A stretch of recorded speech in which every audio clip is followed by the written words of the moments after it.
gentlemen, and welcome to the 2016 NCAA Division III Men's Soccer Championship at Field in Medford, Massachusetts. Today's third round game features the Trinity University Tigers versus the Kenyon College Lords. Ladies and gentlemen, here are the lineups for today's game between the Tigers and the Lords. The referee is Gus St. Silva. The first assistant referee is Timothy Lykowski. The second assistant referee is Jason Dizek. The alternate referee at the scorer's table is Eric Rossetti. For the visiting team, the Kenyon Lords, let's meet the non-stars. First, a freshman from Hamilton, New Zealand, number 10, John Pennis. A sophomore from Crested Butte, Colorado, number 12, Bryce Koval. A sophomore from Katona, New York, number 13, Will Bennett. A sophomore from Urbana, Illinois, number 14, David Anderson. A freshman from Grand Island, New York, number 15, Eric Albrecht. A sophomore from Snohomish, Washington, number 16, Kevin Dewan. A senior from Thetford Center, Vermont, number 17, Gabe Front. A sophomore from Winston-Salem, North Carolina, number 18, Greg McNear. A freshman from Miami, Florida, number 23, Philippe Stengel. A junior from Kohler, Wisconsin, number 25, Billy O'Neill. A senior from Alexandria, Virginia, number 26, Grant Cohen. A sophomore from Mill Valley, California, number 27, Eli Schwartz. And finally, a senior from Southport, Connecticut, number 30, Alex Pincus. And now for the Kenyon starters. A senior from Dublin, Ireland, number 1, Sam Clower. A senior from Dallas, Texas, number 2, Dalton Udy. A senior from Mercer Island, Washington, number 3, Josh Lee. A senior from Winnetka, Illinois, number 4, David Resnikoff. A junior from Lebanon, Ohio, number 6, Henry Myers. A junior from Madison, Wisconsin, number 7, Wu John. A senior from Lagos, Nigeria, number 8, Tony Omolo. A sophomore from Katy, Texas, number 9, Alberto Carmona. A junior from Natick, Massachusetts, number 11, Oliver Wynn. A sophomore from Evanston, Illinois, number 19, Brett Lowry. A senior from Madison, Connecticut, number 24, Jordan Glassman.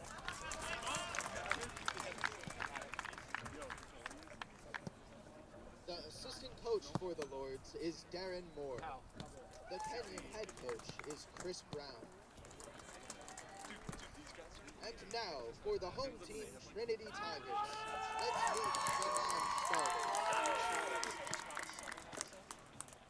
First, a senior from San Antonio, Texas, number 4, Jack True. A junior from San Antonio, Texas, number 6, Ian Morris. A junior from Austin, Texas, number 8, Cooper Fife. A freshman from Katy, Texas, number 9, Donovan Smith.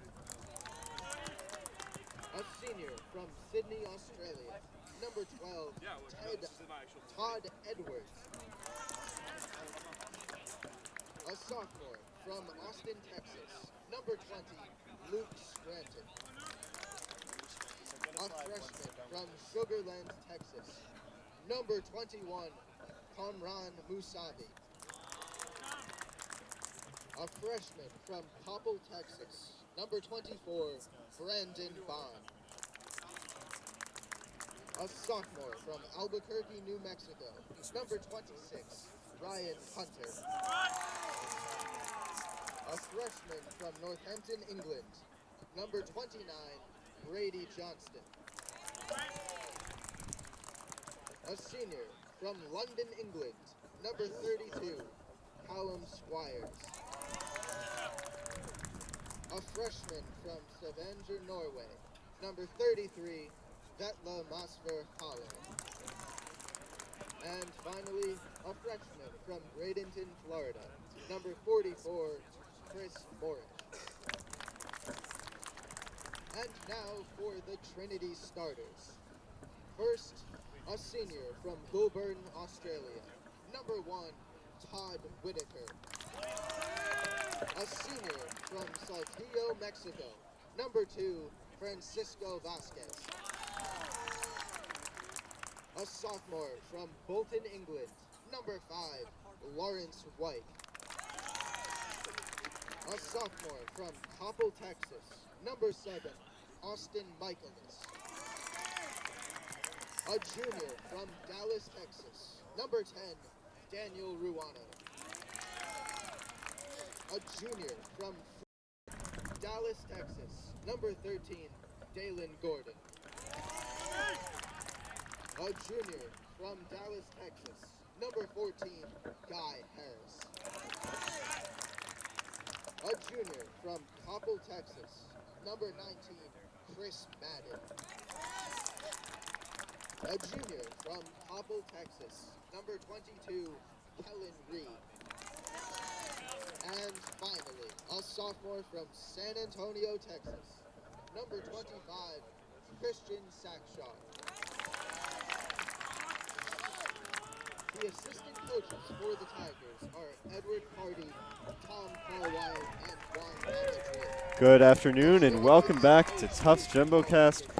Here now with the second of our Sweet 16 matchups in the NCAA Division III Soccer Tournament.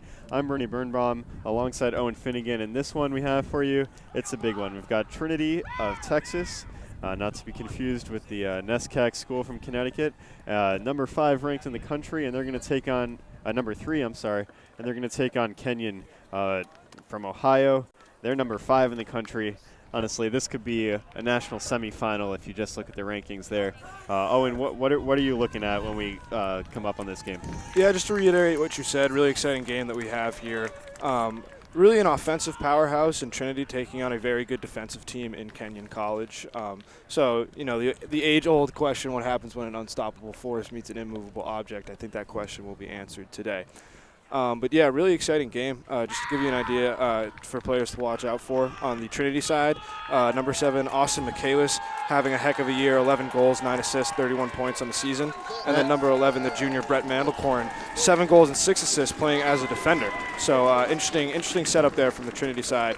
And then Kenyon, of course, number 1, all the way from Dublin, Ireland, the goalkeeper Sam Clower, having a great year. He was selected to the All-American team. So keep an eye out for him. I think he is the career leader in shutouts for this Kenyon team. Yeah, he's been historic for the Lords. Not only the 44 shutouts in his career, but 2 years ago in 2014 set the school record for goals allowed average in the season, just under a third of a goal allowed per game in that season, and had 15 shutouts, also a single season record. And his numbers this season have been good too. I mean, he's got barely 2/3 of a goal allowed per game, 44 saves, 10 shutouts, an all-American academic to boot. Did you mention? You might have mentioned that. Yeah. But today, assuming nothing goes wrong, he's going to cross the 8,000 career minutes played mark. Very impressive career. Good goalkeepers on both sides too. Of course, Todd Whitaker on the Trinity side, the 6'9" goalkeeper. You can see him all the way from over here. He is a imposing physical presence, and he is having a overtime, including last weekend in the second round against Lynchburg. And Trinity has only played one match against a ranked opponent, and that was Colorado College, who they matched up 3 times. Of course, that's in conference in the SCAC. And one of those matchups, Colorado happened to be up to 19th. They won all 3 matchups against Colorado. In fact, they won 22 out of their 23 matches. Here to avoid going From Bellow Field, black with purple and gold accents, moving. Yeah, setting the tone early, and the referee didn't like it, calls a foul. But I think I like the way both these teams are playing. Again, talking about coming out fast and setting a physical tone early in the game. Well, quickly on the near side, we've got a battle. That's Brett Lowry combating a smattering of Tiger defenders. Yeah, going to come in for a goal kick for Whitaker here. Action-packed first 50 seconds or so. And Trinity will get their first crack at an offensive possession. Yeah, keep an eye on the Trinity midfielders here. We got 4 back for Kenyon College. Again, they play really well as a cohesive defensive unit. And Trinity, I think, only playing with 2 forwards. So going to need a lot of pressure and running up and down the field from the midfielders today. And you can see that defense again right there. Yeah, Mandelkorn had it taken away. And now Kenyon's on the offensive. And Tony Amolo working it ahead up the field. And Trinity back there. That's Francisco Vasquez who took it away. Now on the far sideline, it's coming up and just a battle for possession. Either side is controlled for more than about 20 seconds consecutively. Yep. Look for the teams to slow it down here. We'll see if Trinity does that here as they have possession after that foul was called. And the ball comes through Gordon ahead to Madden. Madden tripped up, and he's going to draw the foul. Didn't quite go out of bounds, so we're going to be looking at a free kick here. Yeah, I believe that was Reznikov on the Kenyon side called for the foul. Christian Sakshog, one of the many players from San Antonio, getting it underway. Now in the offensive third for the first time is Trinity. And quickly out of bounds.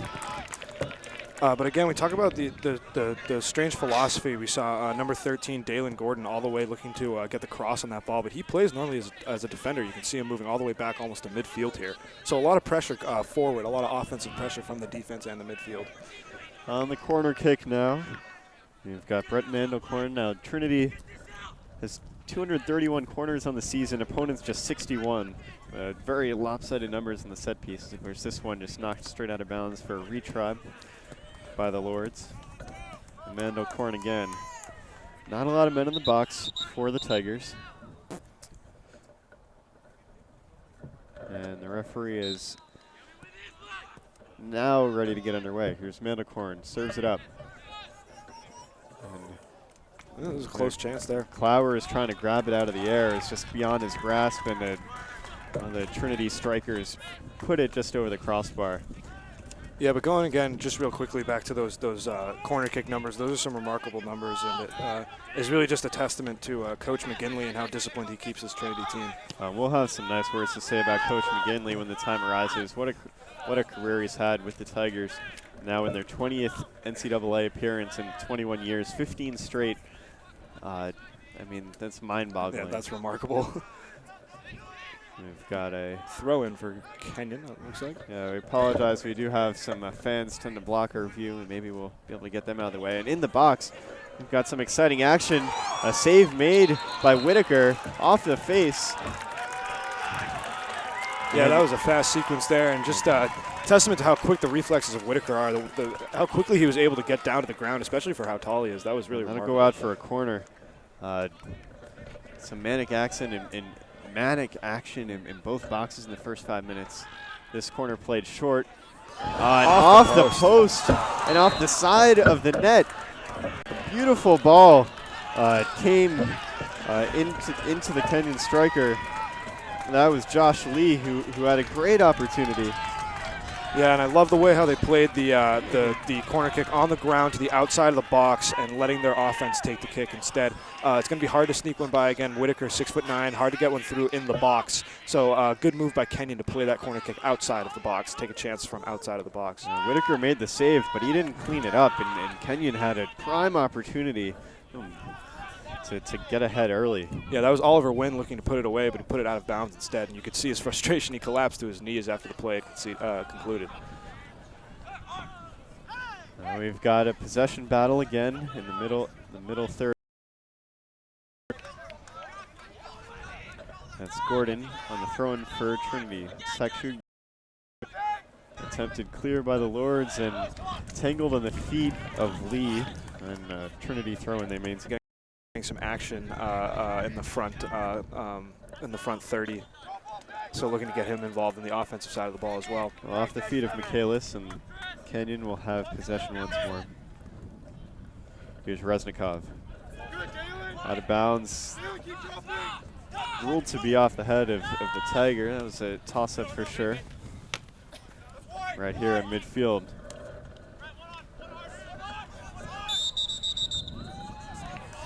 And I believe it was offsides.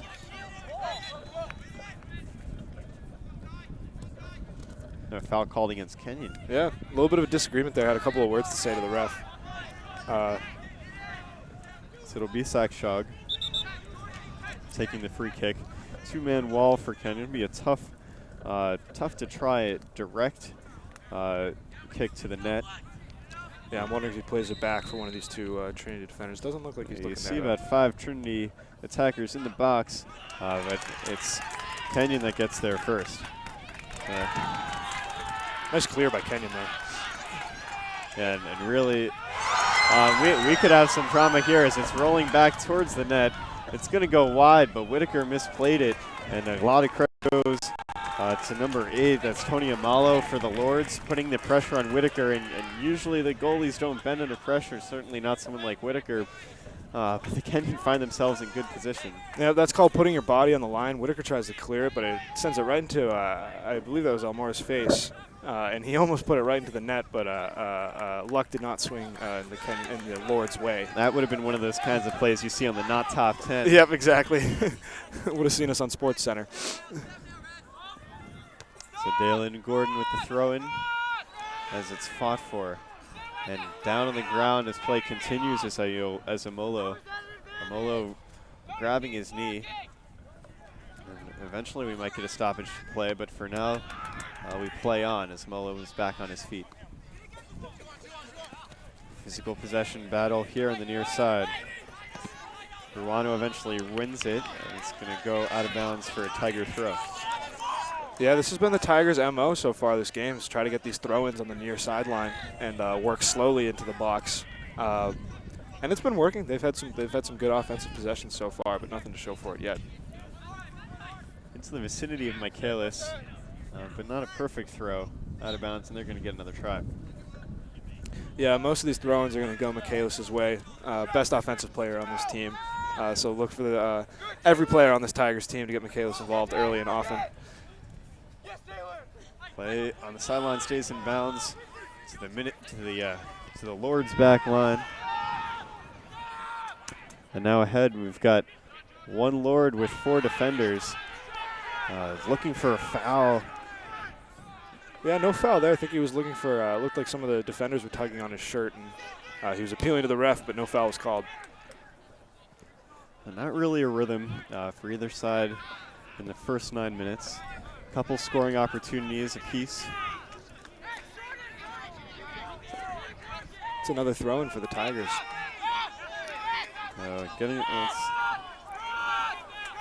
Dalen Gordon getting a lot of work on the right side from the sideline.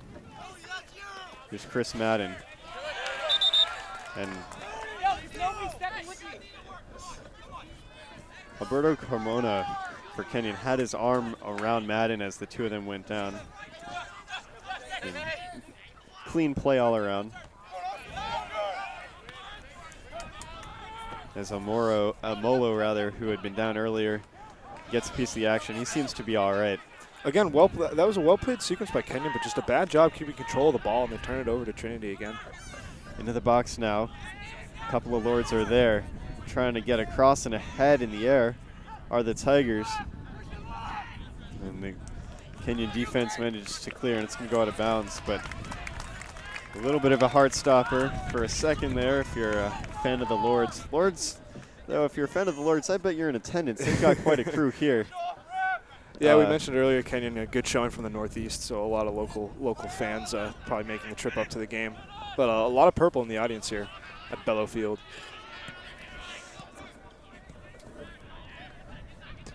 Ball control for the Tigers. Trying to find the open man. It's going to be escorted out of bounds by Kenyon. An errant pass intended for Mandelkorn. And goal kick.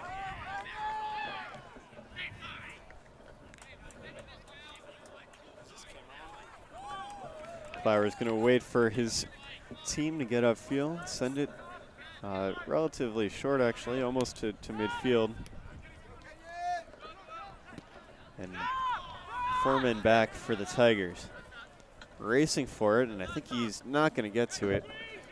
That was Josh Lee. Lee, who had the closest thing we had to a goal so far, the best shot on goal. That was in the 4th minute. But again, just long bombs away for this Kenyon team. They're trying to force it as much as they can. And again, you mentioned earlier rhythm, and no rhythm for either team so far. Got to do a better job slowing it down and controlling the ball.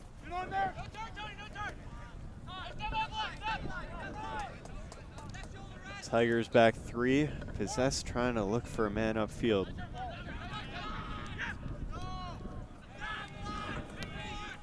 Sent to the far sideline.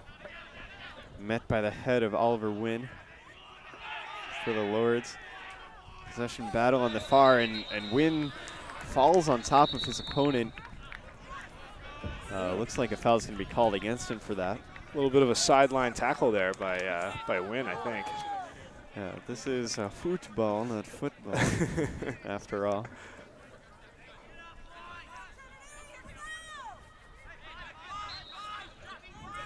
Winner of this one's going to go on to face Tufts.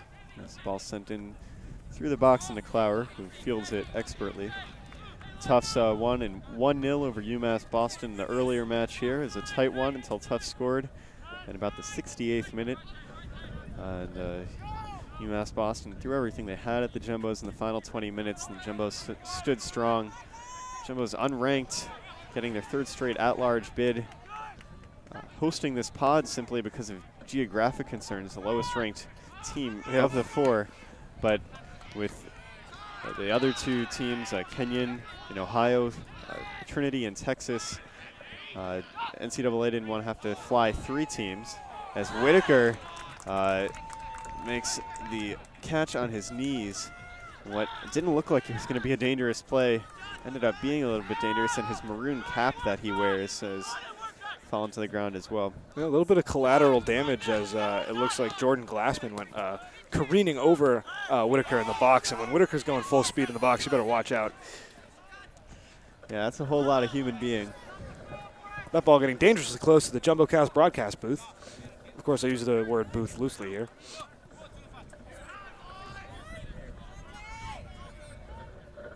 And again, another throw-in for the Tigers on the near side. They are definitely winning the throw-in and corner kick battle so far this game. Getting their money's worth out of Gordon, yeah. That's for sure. Here's Vasquez on the far side, getting it across. In the middle now, it's back to Harris. Yeah, I like what Trinity's doing here, playing it back, slowing it down, sort of a different look than we've seen from them so far this game. Kenyon wins it away, but it's out of bounds, and they didn't have numbers anyway. Not much was going to come of it. Nope.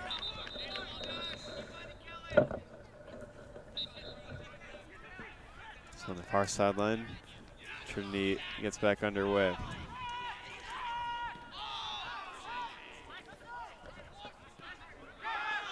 And now Kenyon have it, having won it away.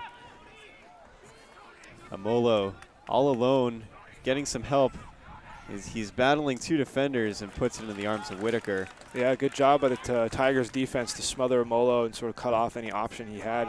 He really had to send it in, but the angle they gave him was right into Whitaker's chest.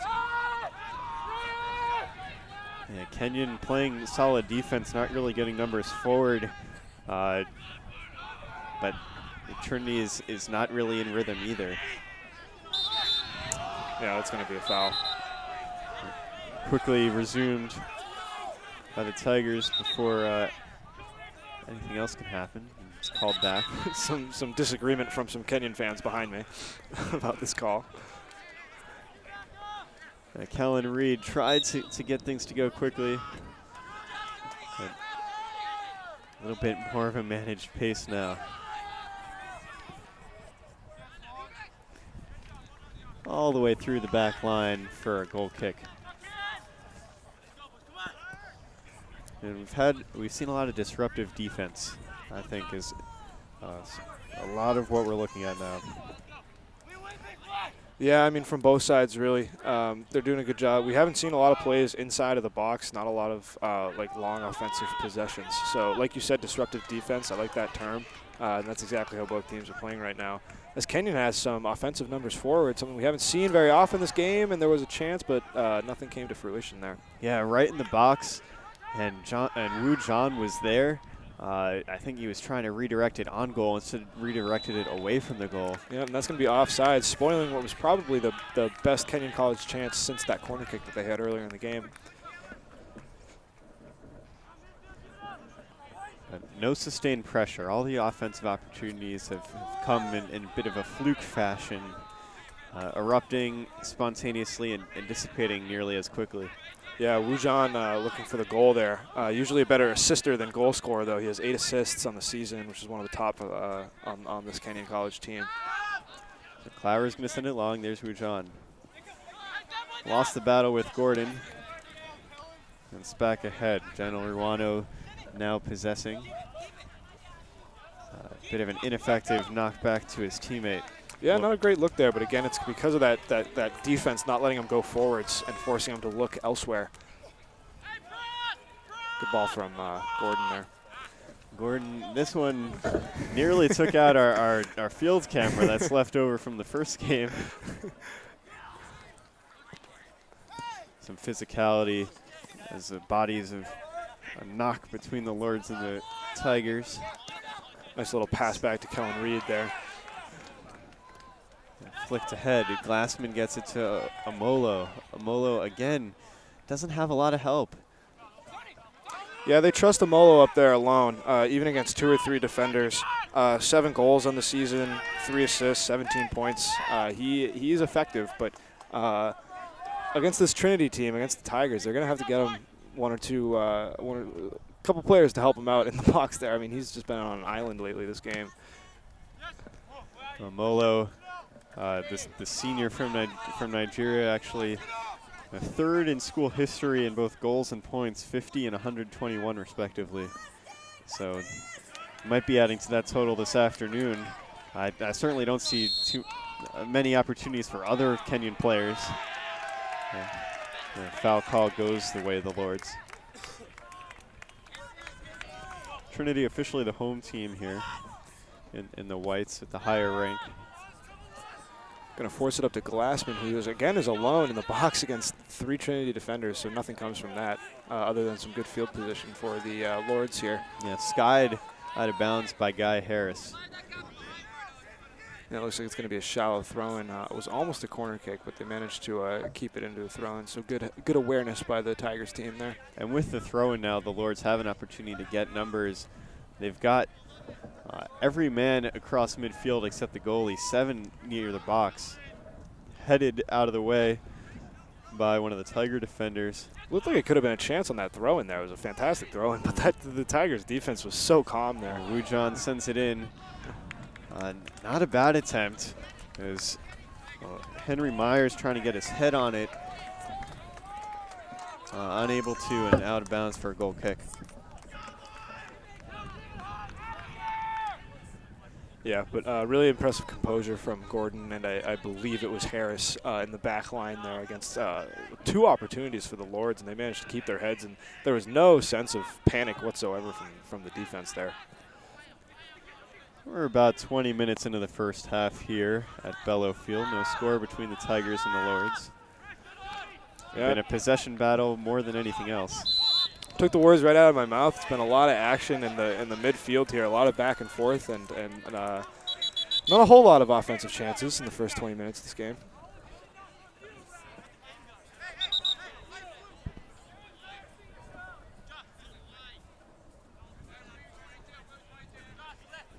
This looks like it's going to be Harris with the kick here, foul kick.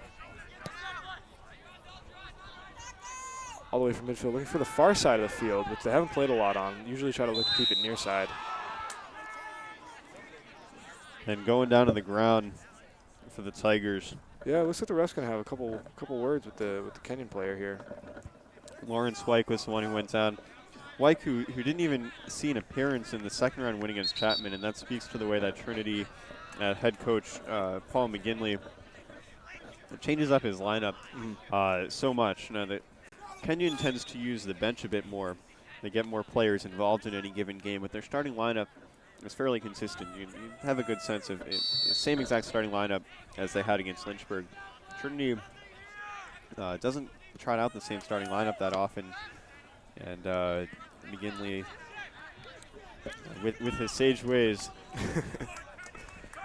trying to push the right buttons to get Trinity through to the Elite Eight. Yeah, which is relatively uncommon at this level of soccer, as we hear the Kenyon crowd erupting here, showing some life from the Kenyon benches. But yeah, you don't see a lot of switching up lineups. They usually like to keep the same lineups. Except McGinley knows the strengths and weaknesses of every team he plays. Definitely does his homework. Foul's going to be called on the Tigers, so it's going to be the Lords' ball. Well, this is the first meeting before the Tigers and the Lords since before pretty much all these players were born. I don't know if we have any super seniors, but the last meeting was in 1993. Yep. For what it's worth, Kenyon won that one 2-0. That game being in, I believe, Ohio, as opposed to Massachusetts. Yeah, neutral site. I have to imagine it was a tournament game, though I don't have all the data on that one. Yeah, our knowledge of early 1990s D3 soccer is not too extensive. I would have been watching, but I didn't get born in time. And we've got one Scott into the box. Dangerous one. Whitaker gets his hands on it. That looked like it was going to go beyond the far post. Yeah, that was Almolo using his head both figuratively and literally, doing a little behind the back no-look header. So interesting play by Almolo, but a good save by Whitaker. We're going to have a foul against Kenyon. Josh Lee shoved his opponent out of a little bit, and initially with call was advantage, but once Kenyon took over, Trinity got the benefit of the doubt. Yeah, you can just see how both teams are just so fired up to play in this game. A lot of physicality, a lot of words with the refs. It's good to see some exciting soccer. Here's Lee. Now he's the one tripped up. And quickly played. So I believe that's John. And John puts it into the corner. His man there is Glassman. Yep, some pressure D from the Tigers here. So the Lords are going to have to try and find some space in the middle of the field. Josh Lee tries to swing it in, gets to the head, and now Amolo is in the box. He still controls. He's looking for help. He's hounded by defenders and offsides. Yeah, Almolo can't do it all himself. I mean, how many times have we seen so far this game where he just gets hounded by 2, 3, 4 Tigers defenders and just has to send it out of bounds or take a helpless shot. So Lords have to do a better job of finding space in the box. Whitaker, the baseball-capped goalie, he knew something we didn't. We had partly cloudy in the forecast, but I've been blinded all morning by the sun. And especially the sun right now squarely positioned over the Kenyon net. So it's going to be pretty tough for Trinity with the sun in their eyes. Makes our job difficult, too. Sure does. And as we resume from exactly midfield. Lords have the opportunity to set up their offense the way they like. It's swung in on the near side to Lee. Lee sending it all the way back to Clower. And they'll reset. This time it's going to be Glassman fighting with Gordon. Glassman wins it. Sent to Woo-John. Woo-John battling with Guy Harris. And Harris escorts it out of bounds for a goal kick. Yeah, that's exactly what the Tigers wanted there. We've seen them playing that pressure D, and when you want that pressure D, you want to look for those pass backs. This time, John passing it all the way back to goalie Clower, and then they eventually get the goal kick. So that is well executed pressure defense from the Tigers team. Whitaker skies it to about midfield, and we had a dangerous situation here at midfield. Chris Madden went up for it and took a head from his Kenyon opponent. Not intentional, all clean, but he went down immediately, and he's still holding the back of his head. Trying to walk it off now.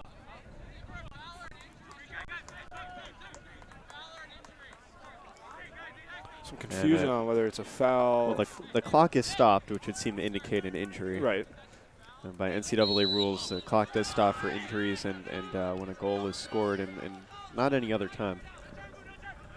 So we're back underway. Madden will play on. And it goes out of bounds. Last touch by the Tigers. Kenyon goal kick. First substitutions now. And we'll see if Madden's going to come out. We've got 3 coming in. They're Bryce Koval. Not a surprise. He leads his team in goals coming off the bench. He's got 8. 3 of them game winners. Also coming on. Oh, Koval, that's a Kenyon. I'm looking at the wrong sheet here. As Madden did go off. Yeah, Madden taking a closer look at him in the sidelines, but he was walking around under his own power, so nothing too serious. But again, Koval is not off the bench yet, looks like. Yeah, Kenyon hasn't made any substitutions. Yeah. So there were 3 for Trinity, which I missed, but we'll say the names as they come up, not to worry. As Kenyon is now penetrating deep, out of bounds for a corner kick. Yeah, that one coming off the foot of Wyke. First couple corner kicks for the Lords were nearly successful, so it'll be interesting to see how Trinity responds. You can see number 25, Sakshuk, back further to watch out for the same play that they did the first time that almost resulted in a goal. So a good response by the Trinity team. We've got 5 Lords up in the box, and the corner kick is going to go all the way out of bounds, untouched on the far sideline. Yeah, might have gotten a little boost from the wind blowing into our faces towards the stands, and that ball just carried a lot longer than I think anybody was expecting. And I've overheard that one of the players is bloody, so we're going to have a brief stoppage. I'm not sure which player, but we're going to have a stoppage while that's looked at. Back underway. Gordon throws it in. Sakshuk is there. And a foul called. Didn't look fine to me. Yeah, that was a little push from Josh Lee, but you could see his disappointment. I'd have to agree with Lee on that one. I'm not sure exactly why that foul was called, especially when there's been much more physical plays so far this game. But I'm not one to argue. Wyke sends it ahead all the way into the box. And falling over each other, the Lords and Tigers. Now trying to gain concession. Gordon was trying to dribble it in. He was hounded by 2 of the back line for the Lords. Force him to send it out of bounds. Now entering the game for Kenyon are number 23, Philippe Stengel, and number 25. Here we have the first subs for the Lords. We've got Philippe Stengel, who has 2 game winners in this postseason alone. Most recently against Maryville in the first round, also in the conference championship against Oberlin. Yeah, Stengel bringing some much-needed height to this Kenyon offense as well. 6 feet tall. But it's the Tigers on offense now. Well, it's stolen away. Here's Stengel, fresh off the bench. Sent it back now ahead. We've got Woo-John and Lee. Lee battling with Gordon. It stays in the Trinity side. Sakshog controlling, and now Wyke will get it to his teammate on the far sideline. Trinity is in the clear for now. Sent back along the far sideline by the Lords. And just possession play. Neither team really having ball control, and it was not a shock at the top of the game, but now we're nearly a half hour in, and neither team is finding a rhythm. That speaks to the defense, of course. Now it's Wu John dribbling, gets around Gordon, met by Harris, and it's going to be a goal kick, last touched by Wu John. Yeah, nice, actually defensive play by Wu John there. Tigers were looking to get the ball up as far as possible, and Wu John forced them to take the goal kick instead, which the Lords have done a good job defending so far this game.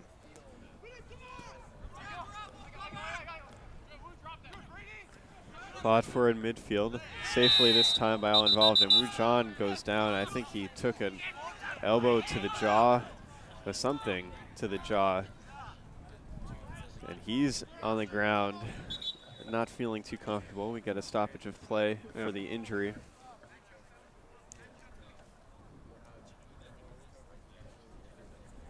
can see in the bottom of your screen there. Yeah, not sure exactly what caught him. It certainly wasn't any intentional or contact, incidental. Looks like he might be holding his hand. Could be that left hand that he's feeling some pain in right now. Looks like he's looking at his hand or his wrist.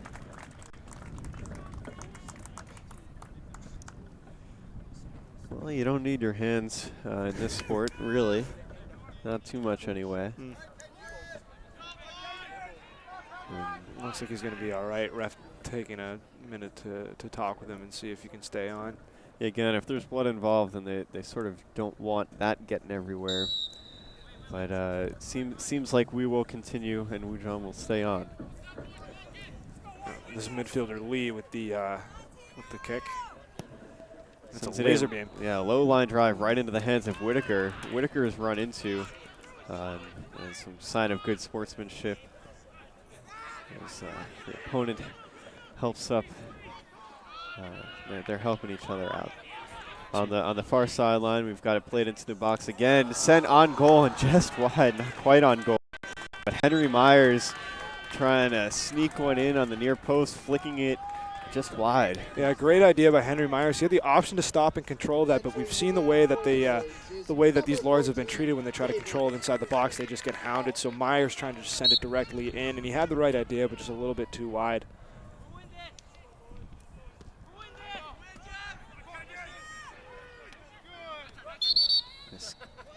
Foul called, and again, think we might have a very tightly called game. Neither side was calling for a foul. Yep. Sakshog is evidently more aggressive than he should have been. And easy to get upset over that, but I mean, it's been consistently called since the beginning of the game, and consistency is all that you can ask for. You make a good point, Owen. Out of bounds, last touch by Sakshog. John will get a chance to test out that hand. And we've got a stoppage. No stoppage. Looks like the ref's going to have a couple words with some of the, that looks like Sakshog on the Trinity side and David Anderson on the Kenyon side. Anderson, one of the subs who we neglected to mention earlier. Sent in, or not quite sent in, off the body of one of the Tigers. Now it's sent in. Whitaker is trying to track it. And some contact in the box. Want to call their way. No calls made. And Kenyon has probably been in possession more often than not in this half. We don't have stats on that, but at the late going, it seems like the Lords have been in control just a little bit more. Yep. And one away. Fantastic play.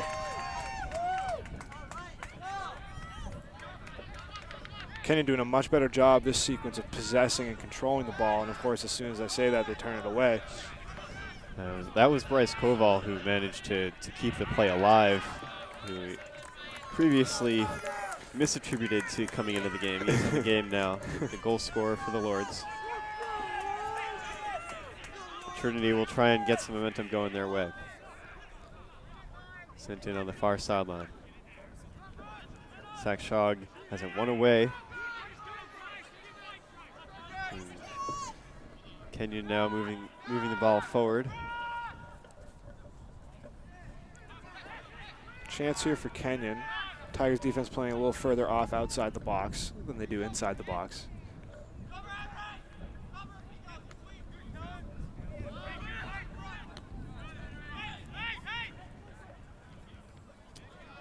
Koval shoved from behind. Play continues off the feet of Gordon. Otherwise, it would have gotten through to Whitaker. Now Sakshog turns things the other way.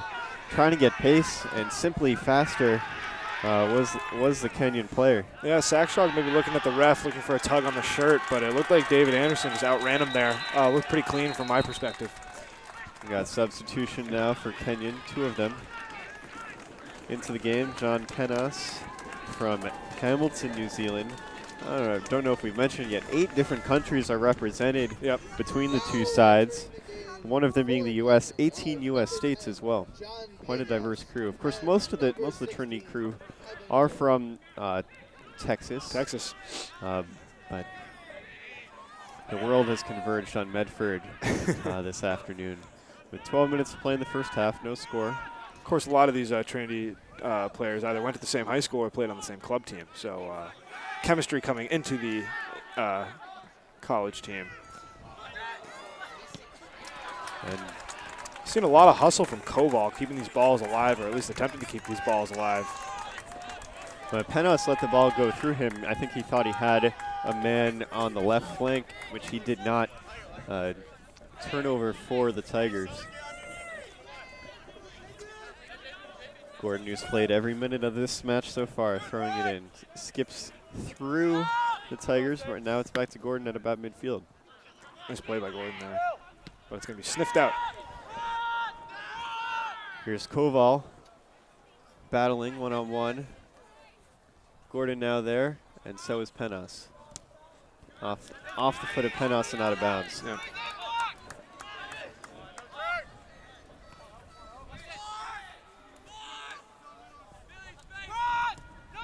Gordon can't get it through. Oliver Wynn, and now Wynn flies through the air. It seems like he skidded off the ball, but I think a foul is going to be called. And a card issued. Yellow card issued to number 14, maybe we Guy have a Harris. chance to see that again at some point, and not while the action's still going on. Yeah, it looked like Harris made some contact when the ball was not in direct possession. I'm not sure my director picked up on the cue there. I was looking for a replay, but he's not acknowledging me. So we'll move on without a replay. Yeah. Anyways, this is That's all right. number 16, Kevin Dewan with the Dewan, excuse me, with the kick. Sent right off the hands of Whitaker. That was on goal, curling it in. Wonderful kick. Dewan will have another chance. And Whitaker have an easier time with that one. Yeah. Standing about a half a foot above anybody else, can just confidently reach out without any risk. It's just such an advantage, and we've seen it 3 or 4 times this game that when he moves forward in the box, it's almost as if the Kenyon players just know that they don't really stand a chance unless they can jump, 2 feet high. In which case they should probably be playing basketball. Well, Whitaker could be a center on most Division III teams just with his height. Basketball season, of course, got underway yesterday, at least for the Jumbos, but we won't digress. 10 minutes to play in the first half. No score between the Tigers and the Lords. Pretty possession battle all afternoon. Lords having slightly the better of it. Nothing to show for it, however.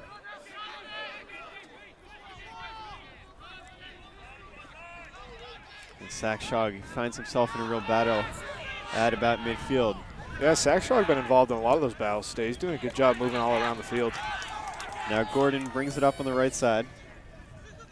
He's got a man looking for the cross. It's sent back off the foot of the defense for Kenyon. That was Michaelis, whose number we haven't called a lot today, but Michaelis trying to weave his way through some of these Kenyon defenders. Not an easy task. If the Tigers want to get past the Lords, they're going to have to do it by virtue of passing rather than individual movements. That'll be a corner kick set up for the Tigers. And ball was sent off the hand of Reznikov. Probably not the hand, that would have been called, but off the body anyway. This is Vasquez taking the corner kick. On Keeps the it on the ground. And cleared by Koval.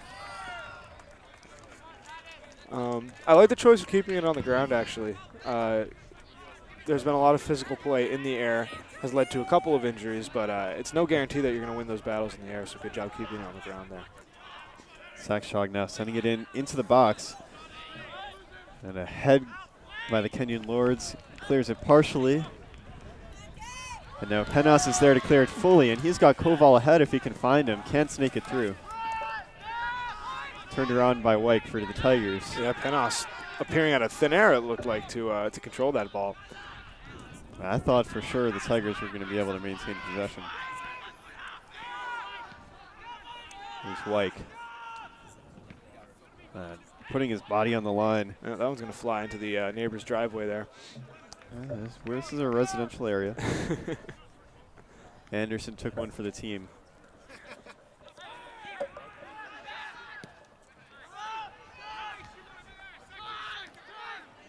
And Anderson again having recovered. And sends it wide. He had an eye on Oliver Wynn. Sent it right by him.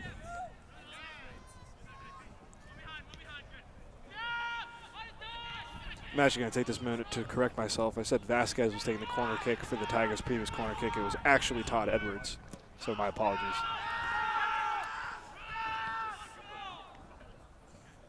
And back and forth with possession in the middle third of the field. We're going to have substitutions.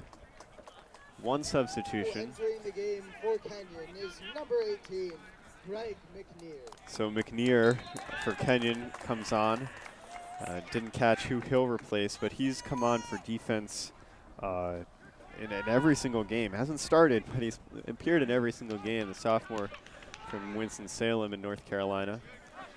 And this a move you'd sort of expect as we come down in the final 7 minutes of the half. It's largely been a defensive battle. Shot on goal from about 30 yards out.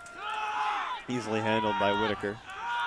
But all the shots count. That was McNear, if I'm not mistaken, fresh off the bench. Yeah, giving it a shot. Yeah, why not? You know, I've had trouble getting shots any other way, so if you see it, take it. Gordon saving our JumboCast camera from sure demolition, but not saving the ball from going out of bounds. Yeah, this camera's had an exciting 30 minutes. Reznikov throws it in.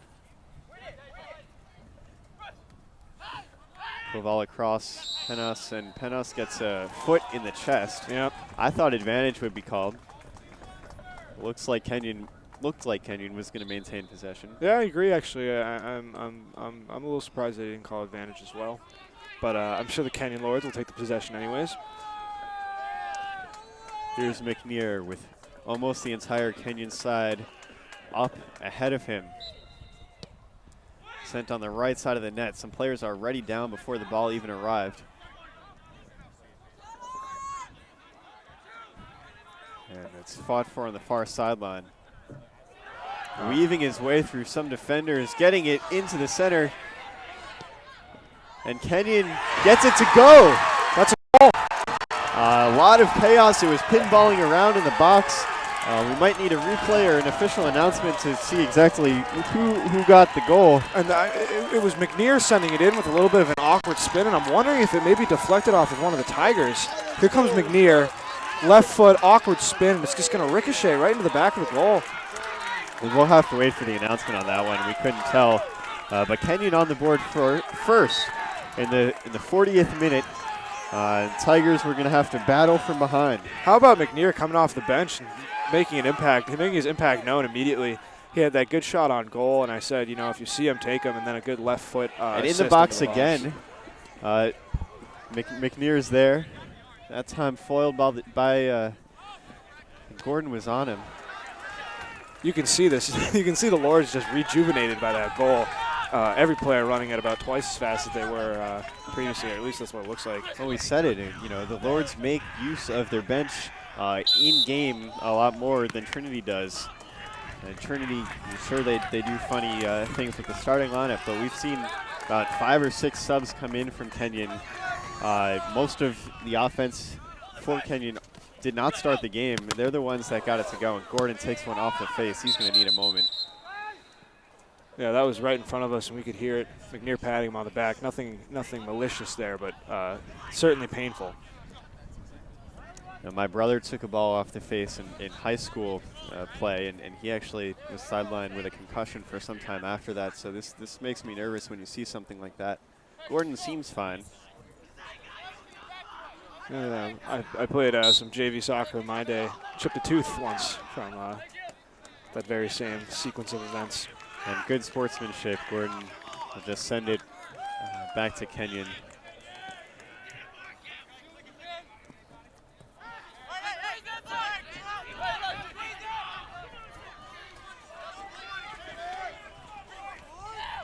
And Trinity has an opportunity now. Man on the far side. Lords are back to defend, but it's going to be a corner kick. Yeah, good move getting that corner kick. Of course, Trinity hasn't spent a lot of time up in the front third. Excuse me, looks like it's going to be called a goal kick, actually. My apologies, goal kick. Well, Trinity will need a spark. They've got about 3.5 minutes now to even it in the first half, and if they're not successful, they're going to have an interesting halftime talk. And Sackshot getting a little knee to the head there, and no kind words were exchanged there. Tension's running high. You know, I will say I'm starting to appreciate how tightly called this game is, because I mean, this game has been by and large cleanly played. Not a lot of chippiness, and I think the way that it's being refereed is helping it stay that way. I agree completely. Here's a chance in the box, but it's sniffed up by the Lords. We kept alive by Gordon, and that ball's going to come in, and it's saved. Shot on goal. If he had a little more pace on that, or was a little bit trickier with the location, that could have been a great opportunity. Instead, sent straight in on Clower. And now back the other way are the Lords. Here's Kovar. Offsides, but would have been the call. Instead, it's allowed to go along for a goal kick. Yeah, it would have been the right idea, but offsides. Offsides has been a huge problem so far today between these two teams.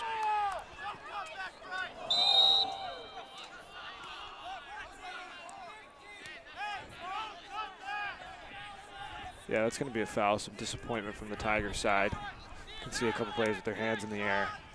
Maybe a little bit of a hard foul from Bryce Koval. It was Hunter, by the way, that had the opportunity in the box previously for the Tigers. Hunter has 9 goals on the season, 3 of them game winners. Out of New Mexico, not quite a Texan, but close enough. At least, as far as some of us Northerners are concerned, it's all sort of the same. Yeah. all sort of blends in. We have Wake. Unsuccessful clear, and Kenyon is back in business. Kenyon definitely looking the more confident, having scored the goal, and with the fresh legs, certainly better in ball possession as well. Here's Wake winning it away. This time, he'll get another chance to clear. Safely gets it to a teammate this time.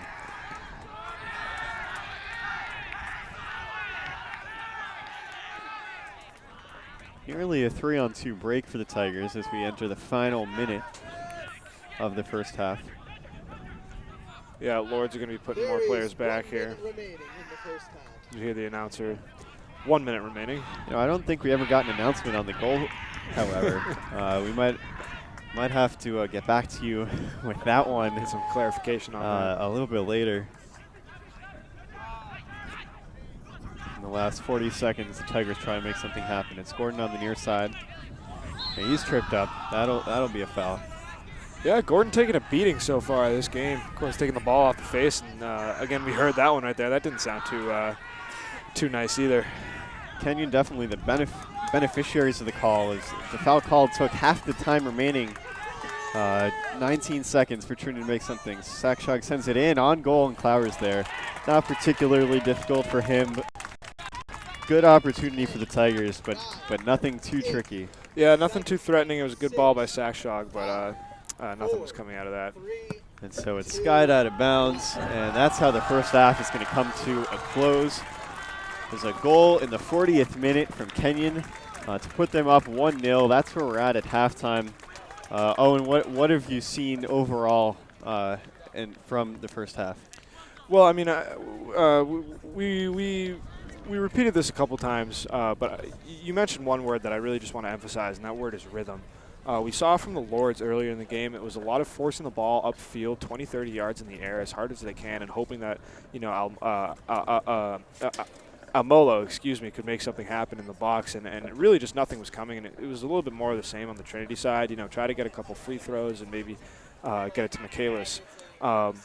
No team really found a rhythm or an identity until later in the game where, McNear came on and sort of slowed it down a little bit for the Lords, and the goal came out of it. So, again, it's been a lot of, battles in the midfield. Neither team has been able to possess the ball for a long offensive possession.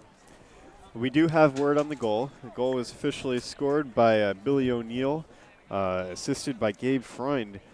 Two players who we haven't even mentioned because didn't notice they'd come on. Our apologies there. Freund, his first point of the season, his first assist, has no goals. The senior, if this is the game winner that sends Kenyon to the Elite Eight, what a time for him. Billy O'Neill, that was his second goal on the season as well. The junior out of Wisconsin. So yeah, two defenders too. So that's the way that the second half is the first half is going to wrap up. Second half will be underway in a dozen minutes or so. Trinity, number 3 Trinity trailing the Kenyon Lords. They're going to be looking for a comeback. And Bernie, I know you mentioned wanting to say a couple words on Coach McGinley on the Tiger side. Sure. Maybe inform those viewers now's a back good home. time, as good as any. I mean, basically just some of the impressive numbers.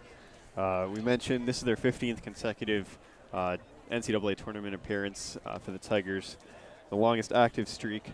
They won the championship in 2003. Out of the 20 appearances, this one included, so far that's the only national championship they've gotten. They came as close as can be in 2007, lost on penalty kicks to Middlebury. That's an SCAC foe we're fairly familiar with over here. Last year lost in the Elite Eight to Wheaton, always a force in the national D3 scene in men's soccer. But McGinley has the 5th best winning percentage in the NCAA of all time. That's across all divisions. Mm-hmm. He's got an 839 win percentage, second in D3. And, well, the fact of the matter is if he's going to improve that today, it's going to take some impressive coaching. And the number that really popped out to me in my personal research of Coach McGinley was there is an association called the NSCAA, the National Soccer Coaches Association of America, and he has been the NSCAA Coach of the Year 9 times. 9 times. That's a national award? Yeah. Wow. So really remarkable. The school out of Texas. I don't think any of us were really familiar with Trinity San Antonio. Well, I mean that's simply because of our location. I Right, mean, Trinity's well known, and not just in men's soccer. They're also conference champs in volleyball and women's soccer. In the SCAC. The SCAC. But anyway, that I think will about do it for the first half. We'll be back in about 10 minutes with the second half, and. Yeah, Kenyon leads 1-0. All right. Stay tuned, folks.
Welcome back to Bellow Field. I'm Bernie Birnbaum with Owen Finnegan. After our first half, which saw Kenyon score late in the 40th minute, we're here, ready for the second half to get underway. The Trinity Tigers, we're going to need to score at least 2 to continue their run.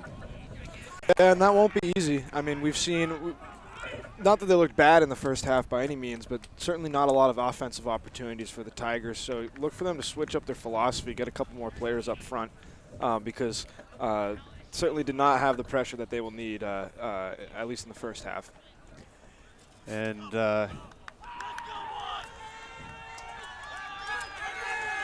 yeah, I do want to give an update, which first half to have.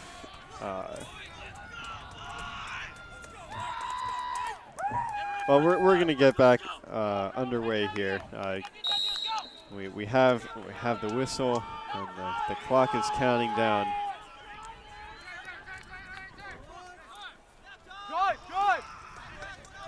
Trinity Tigers, I've been here before.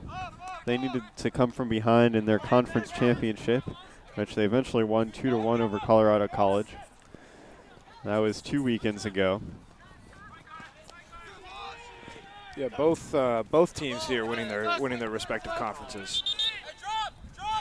We can see number 11 on Kenyon, Oliver Wynn, with a bandage on his nose. So the unidentified blood that we had in the first half, I think we can correctly attribute to Oliver Wynn now. Yeah, the nose will get you.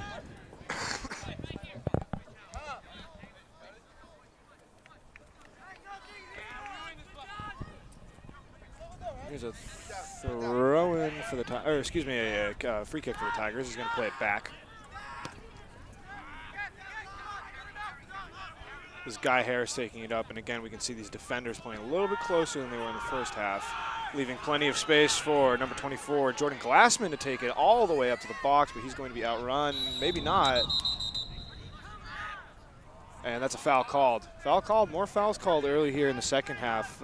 Serious issue in the first half for both teams. Well, that one, I think, not too much to argue with there. Oh, no, certainly not, certainly not. I mean, it was a good opportunity for Glassman, but looks like he might have just got him tangled up a little too much. Again, nothing malicious from either team here, just several fouls called. This is going to play the Lord's way. Glassman takes it up and, almost sneaks it by. And that's going to put it away. Yeah, that was number 7. That was Woo John having good looks all game, and it finally pays off. That is a goal early in the second minute of the second half. Well, the ball just came off of Whitaker, as you saw, and Woo John cleaned it up. Whitaker had the first save, but it was off the back of his thigh. Maybe we get even another look.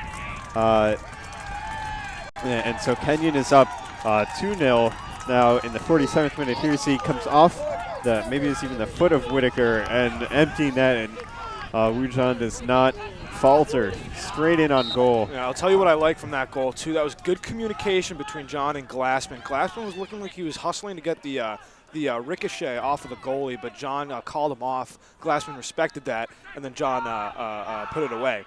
So good communication between the two teammates there, and fantastic play by Glassman, getting 2 balls into the box early in just 2 minutes in the second half. So the task will be monumental now for the Tigers, who have struggled to control on the offensive end.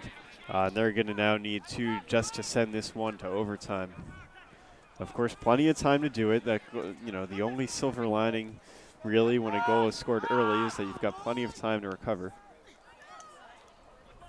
And we see more action up on the Tiger side of the field as the Lords continue to control it in the offensive zone.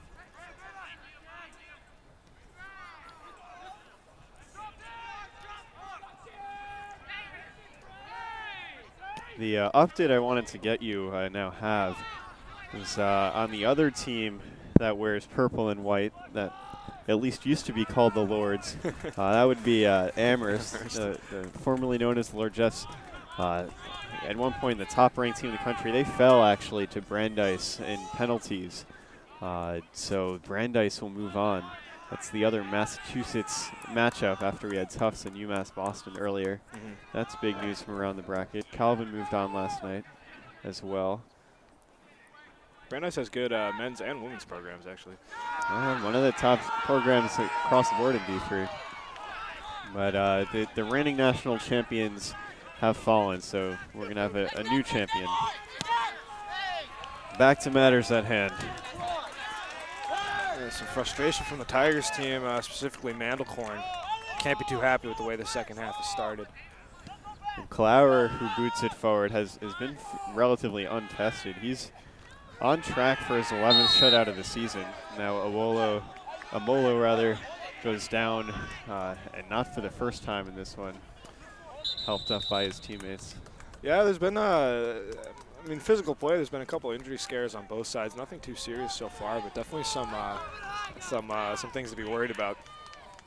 Again, yeah, Clower working his 11th shutout of the season, but I think it speaks more to how well this defense has played. Not to take anything away from Clower, he's made a handful of good saves, but like you said, relatively untested as this ball comes in, but it's handled by Whitaker.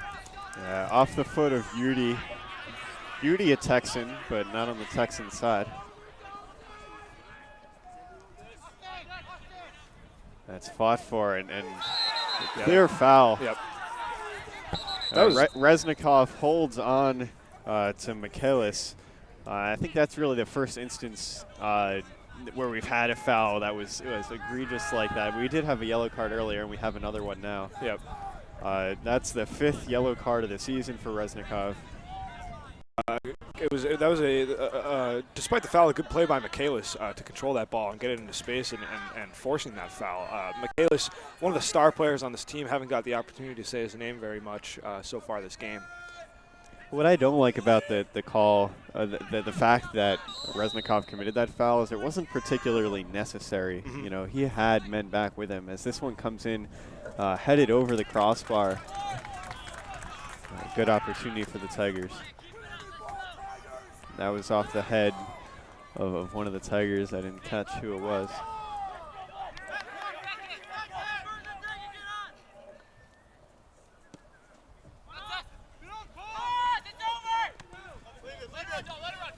Let go out of bounds by the Lords. Yeah, just another example of the good communication between the Lloyd's team. We could hear up in our booth communication to... not too far up in our booth. Yeah, we're not that far away, but we could hear the communication to UD by some other players on the Lords team.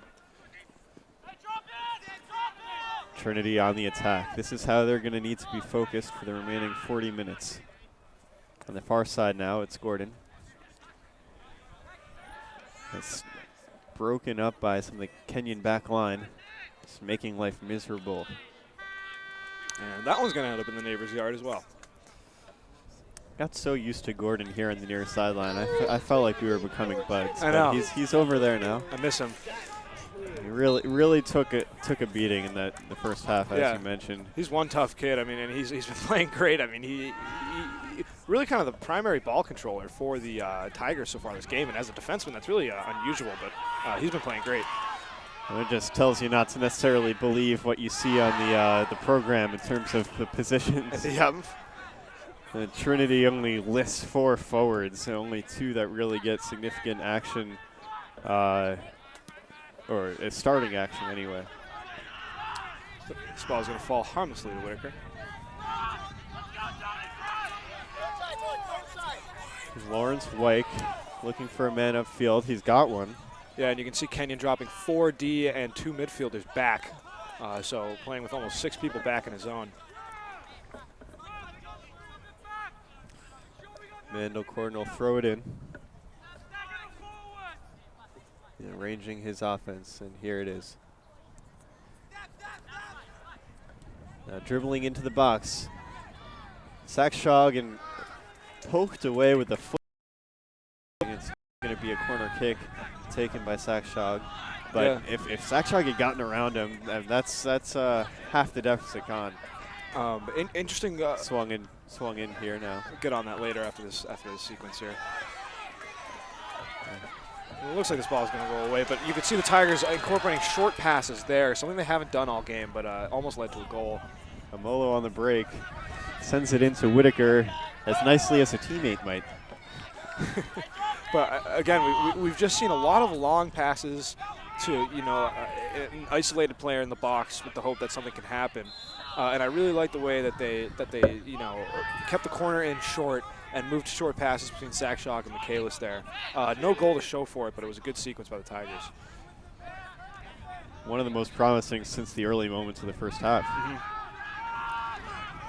Gordon working both ends of the field, sends it back to Whitaker. And it's misplayed, and that's going to be an easy goal for Wujan. Whitaker trying to clear. Sent it instead straight to the foot of Wujan. There's nobody back, and that's going to be 3-0, and things are looking promising for the Lords after that mistake. Yeah, Wujan, his second of the game, it's going to fall right into his lap, and his third really good chance of the game as well, but a very uncharacteristic error from a player as good as Whitaker. I know you folks at home. Here is the replay again. There's nobody in the vicinity except for Wujan. I'm not sure exactly what just happened, except for Whitaker had a brain fart. I'm not sure if I can say that on air. Mental lapse. We'll check back in later with the FCC, but a mental lapse, and Trinity is watching the season crumble before their eyes. Still plenty of time. That goal coming now in about the 52nd minute, 53rd. I don't know how good my math is. We have the scoreboard counts down here. We're not math guys. But Trinity has been uninspiring on offense, and now with a huge mountain to climb. Yeah, I mean, it's just been a strange game. Honestly, the first goal is strange. The third goal is fairly strange as well. And sometimes it's just how these games play out. I mean, Kenyon has just been getting progressively better, I feel, as the game moves on. Well, it's easy to play with that kind of confidence with a 3-0 lead. Absolutely. But certainly not conceding any time of possession to the Tigers. They still are winning the possession battle. Harris plucks it out of the air. Now Sakshog's there in the box. It's sent out of bounds on the back line by Kenyon.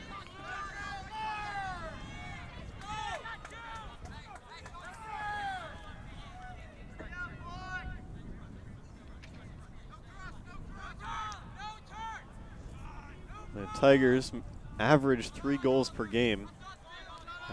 Only give up half a goal per game. And well, it's the script has been flipped. 3 goals for the Lords. And well, if you go with half as a coin flip, they're on the wrong side of it. Yep. Now it's in the box, headed in, handled by Clower. Yeah, nothing some more good action for the Tigers. Again, they've had 3 or 4 chances where something a little more tricky might have gotten by the senior Irish goalkeeper. Yeah, but again, you see those chances are coming because of the small ball that the Tigers is playing, and it's a good way to work around the I mentioned earlier the way they're going to work around this Kenyon defense is with passes and good job with the short passing. But again, nothing to show for it, and they're going to need a goal soon if they want any chance to even stay in this game. It's true. Kenyon can start to move men back and really park the bus, if you will, yep. As the clock ticks down. Here it is, sent into the box again. Just missed the head of Guy Harris. And that might have been another opportunity squandered. Yeah, another missed chance for the Tigers team. It's exactly what you don't need this late in the game. And no foul call there. Amolo, if he had gotten by Wyke, would have been just had Whitaker between him and the goal.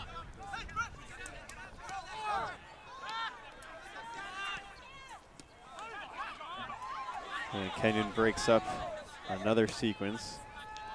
Sent all the way down to Whitaker. And there's a lot of time on the clock, but with such a healthy lead, Kenyon can't afford to play this brand of grind it out, send it back down, and reset type of soccer. Of course, Whitaker losing that maroon cap that we spent a minute on talking about in the first half. And not sure if our mic picked that up.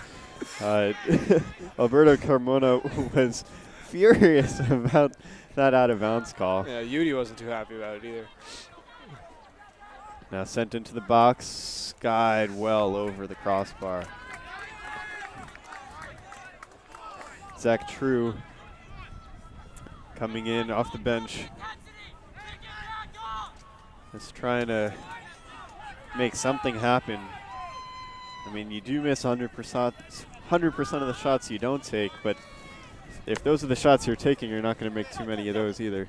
Yeah, true. 1 goal, 5 assists, 7 points on the season. 5 goals is tied for third on this Trinity team. Here's Rujan.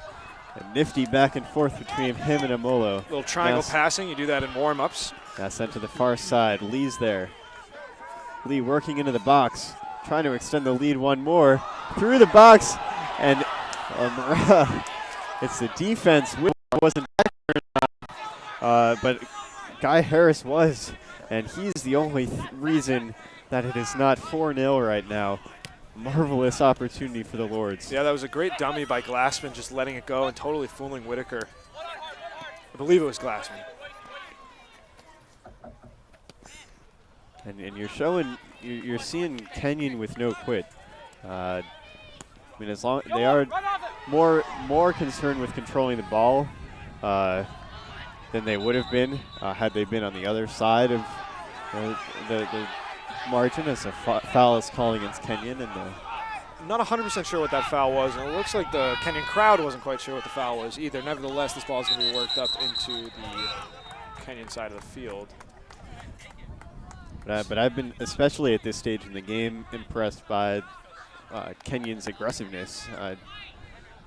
One might tend to trend towards the conservative. Kenyon is unafraid. We have substitutions now for the Lords. Koval coming back in. And Glassman and Amolo coming off, it looks like. Philippe Stengel as well. That's a pretty common occurrence for them to come in on the back end of games for the Lords. They've appeared in every single one. Yeah, and maybe not a bad job getting Amolo back on the bench. He was taking a couple of hard fouls and was taking a little bit of a beating in this game.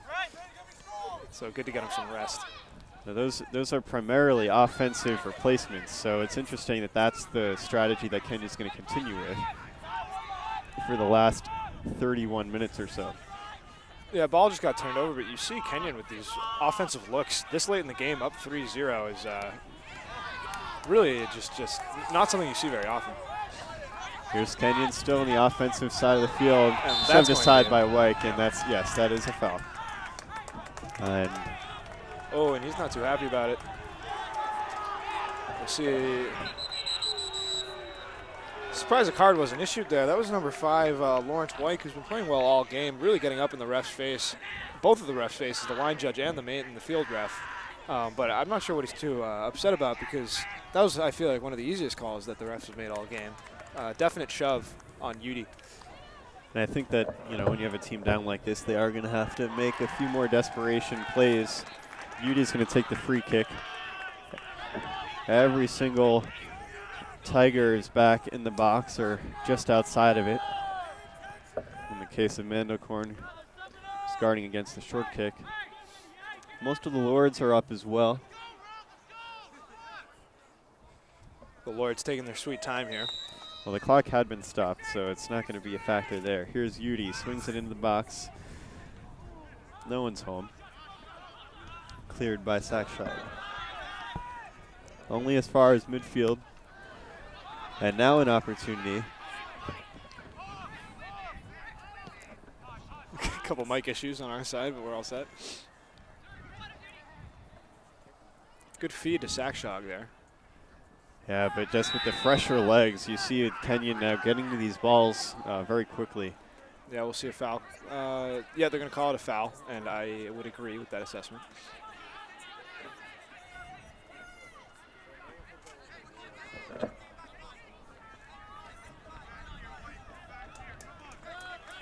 Clock stopped again. I mean, it's uncommon for the clock to stop so often in NCAA action. It's entirely uncommon for it to stop in professional action. Yeah. It doesn't happen. Yeah, no stoppage time. Excuse me, no stoppage time, no added time here in D3. But again, not sure why the clock was stopped just for a foul. Sackstrog sends it in. And he'll get another chance. Yeah, comes back to him. He's got a teammate now in the box, off the foot, and that'll go for a corner. off the foot of a Lord. That's the end of that sentence. Yeah, Trinity can't take these set pieces for granted. These are going to be the best opportunities they get in this game to at least put some numbers on the board. And we've got a substitution for Kenyon, but the more interesting one is that Whitaker has come out of goal. He's been replaced by number 44. That's Chris Morrish. Morrish, who's appeared in 7 games, allowed just 1 goal in those appearances. But Whitaker getting the early hook. Yeah, the freshman in goal. And he's going to be tested soon as Koval races up the field untouched. This is one-on-one, and Morrish is up to the task. Seconds after coming into the game, it was just him between the ball and the goal. Yep, nice physical play on Koval. No foul was called. The ref's been a little hesitant on fouls in the box today. But good play. I mean, not the easiest thing in the world to come right off the bench and be tested in about 10 seconds. That was a hockey breakaway. Yeah. Here's Udi now swinging it into the box for the Lords. On the far side, there's a head on it. Still threatening. Kenyon. Mandelkorn sends it up, but not away. John is there. John sends it out of bounds.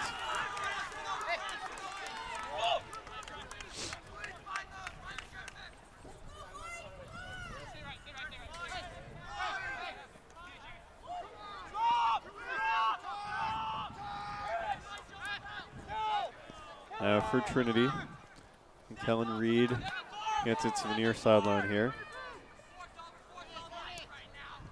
Harris worked it up to Mandelkorn. Now it'll be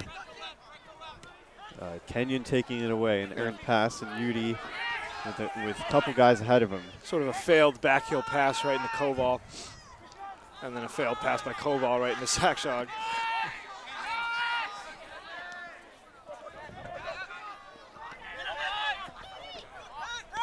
Some sloppy turnovers at midfield, sort of the even possession style game that we saw for much of the first half. The difference being that most of the first half it was a scoreless draw where both teams could sort of afford to do that. Trinity cannot afford to do that at this point, and they're moving it up the right sideline. Yeah, it really is remarkable. I mean, we've said the term possession battle so many times this game. It's remarkable to see a possession battle like this game be 3-0, you know. Another rash of substitutions, 2 on, 2 off for both sides. Somewhat difficult to catch everybody, but for Trinity, coming on, Brady Johnston, Todd Edwards, and yes, Todd Edwards, and I'll devoted all my attention to the Trinity players, so we'll get the Kenyon players for you as their names are called.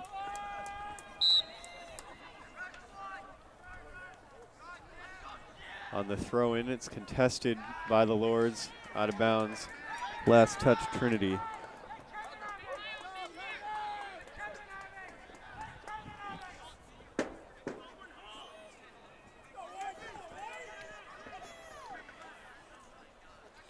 Yeah, no Lords player is really too far up, too threatening.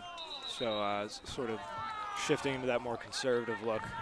And you'll see as they turn it over to the Tigers, they have most of their numbers back almost immediately. Well, they hadn't, you know, now Kenyon's moving it up the field. And Udi's just trying to beat out the fresh legs of Edwards. He does. And Edwards is last touched it out of bounds. And we're staring right into the sun right here. I have my spotting sheet up to block the sunlight, but pretty remarkable that Udi was able to outrun Edwards. Edwards did get some playing time in the first half, but just came on in the second half at a good lengthy rest. Udi hasn't been on the bench a lot, so props to Udi's athleticism there. And is punched out of the way by Morrish. Still alive for the Lords. Now on the near side of the box, Morrish will grab it. A 7-inch difference between Morrish and Whitaker, which is quite remarkable. Well, that might have been some mental issues for Whitaker. You can't feel too good after giving up 3 goals, including one that's basically a mistake that he was responsible for. Mm-hmm. So the 7 inches a physical head maybe exchanged for a fresh head. Now Koval. Some nice tic-tac passing between Koval there and that's number 23, Stengel, excuse me.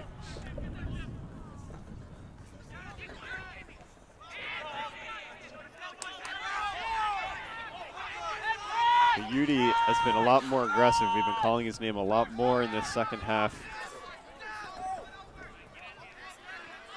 On the far sideline, it's the Tigers. Again, not able to string passes together or have a strong possession. It's going to be a corner kick, though, last touch by the Lords. Yeah, another corner kick for the Tigers. They've gotten a handful this half so far. It's going to be Edwards taking it.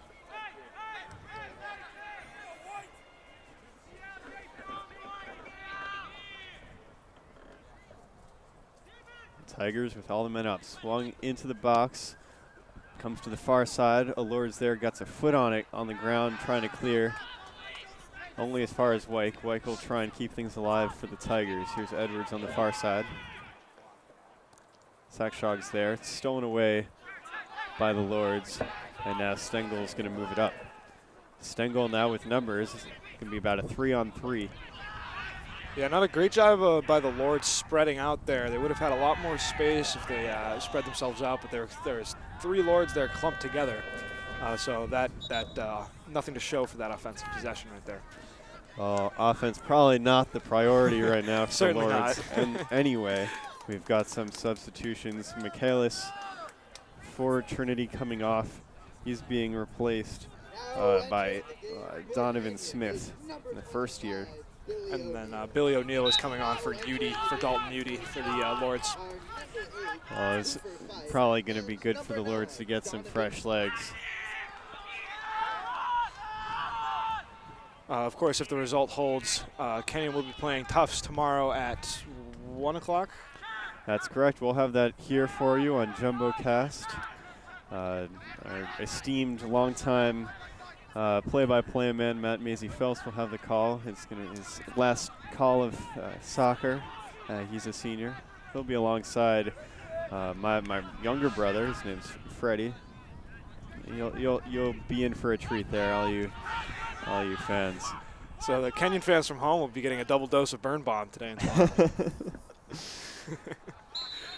Well, we don't want to make any assumptions now. There's 23 minutes to play. It only takes a split second for a goal to be scored. Well, maybe a little more than that, but plenty of time left. Yep. Here's Gordon throwing it in.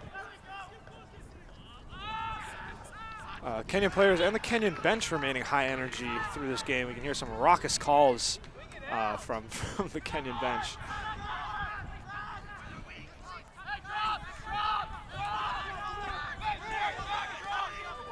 It's brought up by Harris. Right in front of our position. Yeah, it's lost. Harris racing back to try and stop Koval. Looks like he'll get there. Koval's forced to pull up. Yep. Sent out of bounds. Koval was the last to touch it. Koval pulling back and slowing down, something he hasn't done much this whole game. And Edwards in a battle. And that actually hit the camera, which is why we sort of paused there. It didn't take anything out. It actually went between the tripod legs.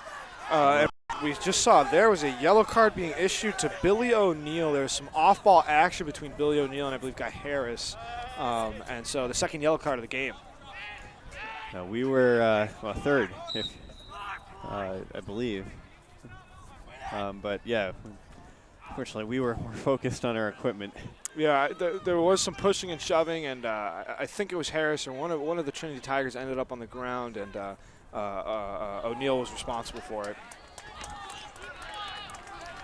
More opportunities for the Tigers. That one's got out of bounds off the Lord's back line. True had it on the far sideline with a good opportunity. So another corner kick. Sakshog sends it deep. Far post. Comes into the defense. I'm not sure if Clower had a piece of it or if it was the defense, but it continues to bounce around. Could be kept alive by Edwards. Yeah, Trinity maintains possession. Gordon, the last man, moves ahead. On the near flank, it's Edwards. Edwards sends it in. Headed in, now trying to turn on and right into the arms of Clower. That was Kellen Reed with some great body control off the chest and just hitting it off the volley. But right into Clower, unfortunately, for the Tigers. And Clower's been there every time he's been needed. There have been 4 or 5 solid attempts on goal by Trinity, and Clower's been up to the task. Score stays 3-0 with about 20 left to play. And that was a good job by Trinity. Kenyon leaving space in the middle because I guess they think their defense can collapse quicker than the Trinity offense can sort of gain themselves. But good job by Trinity finding space in the middle of the field there. That's Hunter on the far sideline. Gets it back to Sakshog. He was in a battle with Reznikov. Some substitutions now. 2 of them for Kenyon, 1 of them for Trinity. Michaelis back in for Trinity. Number 13, Will Bennett. And Will Bennett for the Lords. now entering the game for Trinity Oh, wait. is number 7, Austin Michaelis. Michaelis coming back on for Trinity. And McNear also on for the Lords.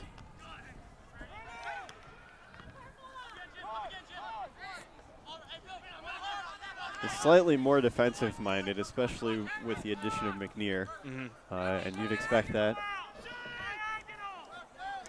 Temperature starting to drop a little bit. I brought layers. I might have to put my coat back on. I've already rolled up my sleeves. Yep. Rolled down my sleeves, rather. I'm sure the folks back in Texas maybe get a little more sunlight, a little more warmth than we do up here in Medford. But the sun sets almost depressingly early. Usually gets dark around 4:30 nowadays. Well, I was in touch with some of the coaches. Actually, didn't get a lot of information from either Paul McGinley or Chris Brown, who's the coach of Kenyon. But when I asked the UMass Boston coach about the regional being here in his backyard instead of in Texas or in Ohio, he said, well, they were hoping for some nicer temperatures, getting to go down south, but another good ball by Trinity, poked up and over the crossbar by Clower. I mean, these are good opportunities. They just don't really seem that threatening. It's hard to describe, really. Another corner comes in. It's not that Trinity isn't getting the ball in good positions to the net. They really have in the past 10 minutes. It's just that the Kenyon defense has constantly been there, and Clower as the last line of defense has been rock solid. Yeah, and not to put the onus on Todd Whitaker, because of course this is a team sport, but you could sort of tell after that one mistake and that led to the John goal, the team sort of deflated a little bit, and it's been tough to get it back to that energy that they had at the beginning of the game, and I think that's been evident, especially in these offensive possessions in the box.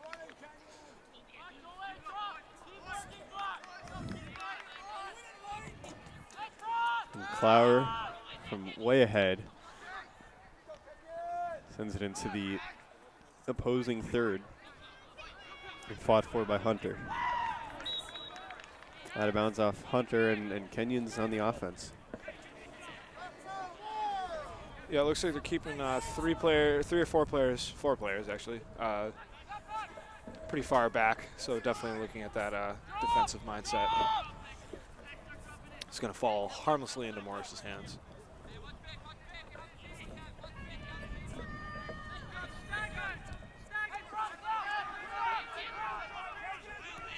It's going to need to be about a goal every 5 minutes now for Trinity as we get down to near the 15-minute mark. Yep. Not an impossible feat, but a Herculean one for sure. The Lords give up less than a goal per game to their opponents, and with Clower in net, historic goalie for Kenyon, perhaps the best that has ever graced the field in Gambier, Ohio. It's looking good for the Lords. A rematch with the Jumbos awaits if they can play out the next 16 minutes. Of course, Kenyon beating the Jumbos in their last matchup, I believe. Yeah, last year in the Sweet 16, those of us here in Medford were pretty disappointed. Jumbos actually having won the national championship back in 2014 as an at-large bid. Got another at-large bid last year, looked to repeat the magic, and were stopped short by the Lords. And that was some very good defense by number 25, Billy O'Neill there. Sent through the box, Clower's there, can't handle it. And maybe the best yet. First real mistake we've seen from Clower.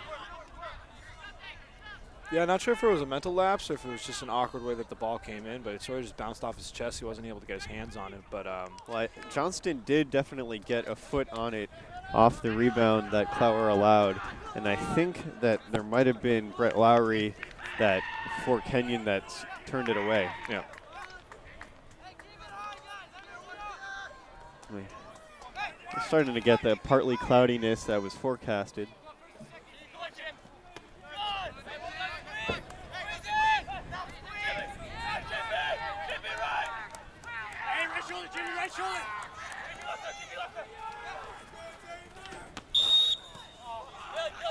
A foul called on the near side. Yeah, that was O'Neill again getting tagged for the foul.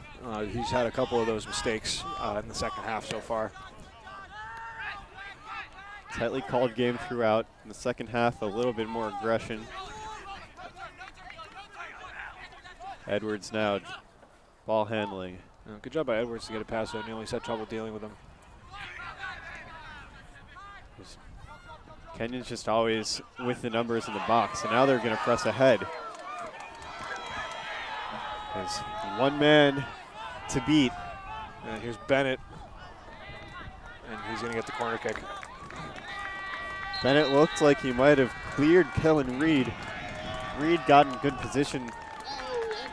Bennett put it off Reed and out for a corner kick. More substitutions now for Kenyon. Into the game, Gabe Freund, who had the assist on the O'Neill goal earlier. Here's the corner. Swung in. Whistle called before it came down.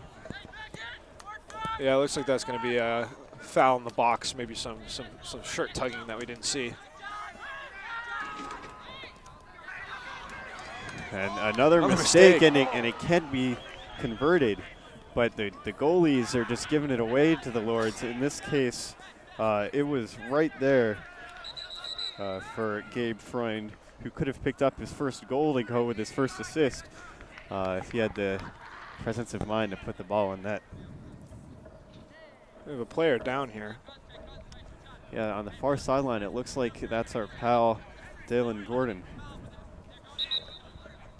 He's getting back to his feet, but he's had a rough one, and now it seems like it's finally got to him. He's hopping off using just his left leg, not putting any weight on the right. Some applause from both sides here. Dalen Gordon has been one of the most fun players to watch so far in this game. Just his hustle and his toughness has really been impressive. Entering the game for Trinity is number 4, Zach True. So Zach True will replace Gordon.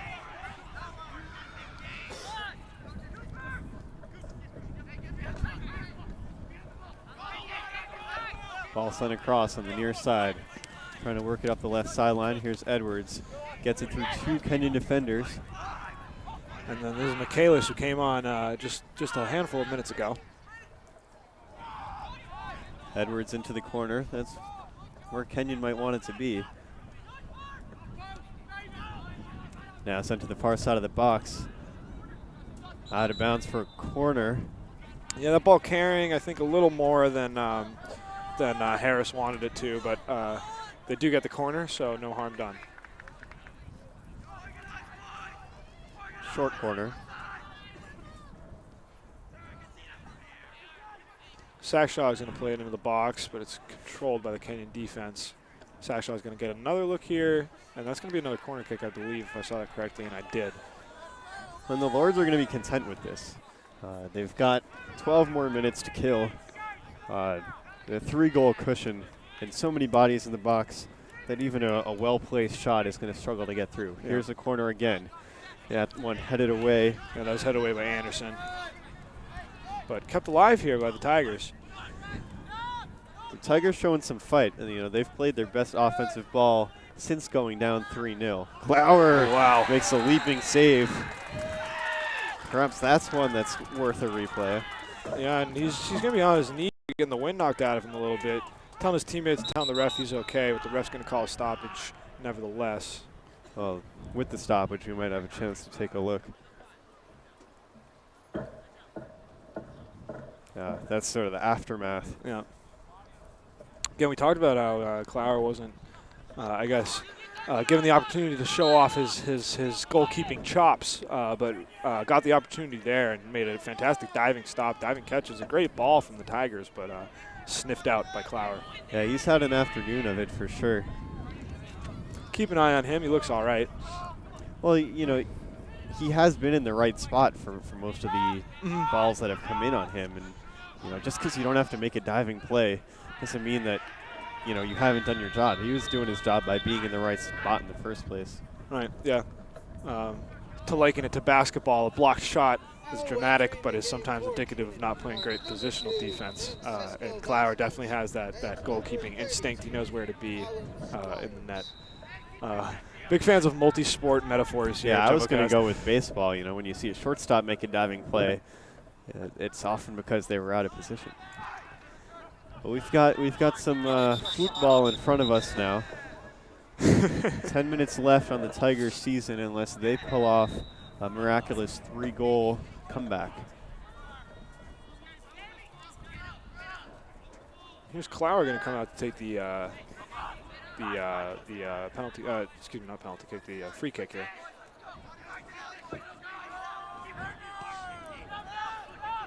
Sends it way downfield into the Tigers' offensive area. It's going to be cleared out though.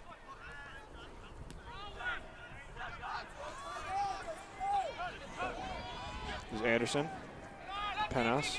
And Callum Squires is in the game for Trinity. And I actually was chatting with him before the game, getting all the player pronunciations. Large dude from London, England, city I have a special connection to. I lived there for a little while. And he looked at that point like if he had managed to get it by number 6 for Kenyon, that's Myers, he might have been in on goal, but Myers was up to the task. Another offensive look here as Edwards controls the ball in the box. Oh, looked like he was gearing up for a shot, but might have gotten a little bit of a foul from Anderson. Yeah, we might have a This could be a free kick. I'm not sure exactly if he was in the box. It was right on the line. Yeah, it looks like it's just outside the box. Foot outside of the box. You can see Edwards hobbling a little bit. Looks like Anderson might have just gotten the back, maybe his Achilles heel there, but he's walking around. He's doing all right. So there's going to be Sackshaw taking the kick. We'll see if he goes direct here. I wouldn't be surprised if he did. It's going to be a 4-man wall. 2 of the players, all 4 facing him. Here's the direct kick into the wall. Yeah, not quite where you want to put it, right into the wall. But yeah, it hit the second of 4 guys, second from the left, and right into the thick of it. And Squire off his foot, out of bounds for a goal kick.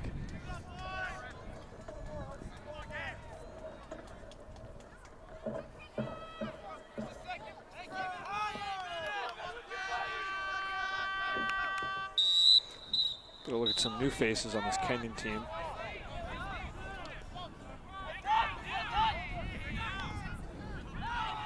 Down to the ground after going up for the header is Brady Johnston. Probably a little over dramatic, but I don't really have an issue with that call. No, I mean, again, we mentioned it earlier. As long as the refs are consistent, you have nothing really to complain about. And the foul calls, especially going up for those headers as well, they've been tight, but they've been consistent.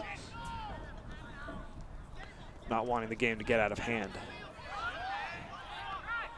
Here's Kenyon now, making a push. Now he's going to play this ball over to Freund. Some slight hesitation by Morris there, as he couldn't tell whether he wanted to drop back or go for the ball. He decides to go for the ball, but that hesitation led to a collision between him and Freund. Everybody seems to be okay. Out for a corner, and Kenyon's slow to send someone over there. As the seconds click off the clock. Just about 7 minutes remaining here. And a full 25 seconds or so wasted just in the setup for the corner kick. Here it is on the far post. It's a big looping corner kick, and it's going to be cleared out by the Tigers.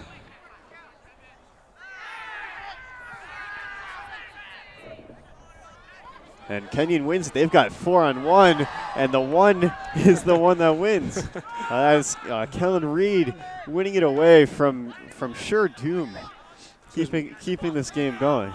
Michaelis in the middle of the field trying to work his way around Kenyon defenders and passes it off to Kellen Reed. So it's true through to Saxshog. Saxshog, not a lot of time spent on the bench today. Certainly showing off his stamina. Not sure if he's been on the bench even once. For a professional soccer game, that wouldn't be too impressive. But here we've got not quite free substitution, but loose substitution rules. Yep. Now it's ahead. Another Kenyon opportunity. Yeah, here's Bennett. Squandered. That'll go under the bleachers of the field hockey field just over the way. Tufts field hockey competing in the Final Four this weekend. Geneva, New York, I believe. Yeah, but none of you probably care about that if you're Trinity or Kenyon fans. On the near side, it's fought for. Michaelis has it. One away by Penas. And now Bennett again. Bennett now has a buddy. But it's short. Johnson clears it. Yeah. We have a Kenyon player on his knees here, but he's up and walking with a little bit of a hobble. That's Billy O'Neill.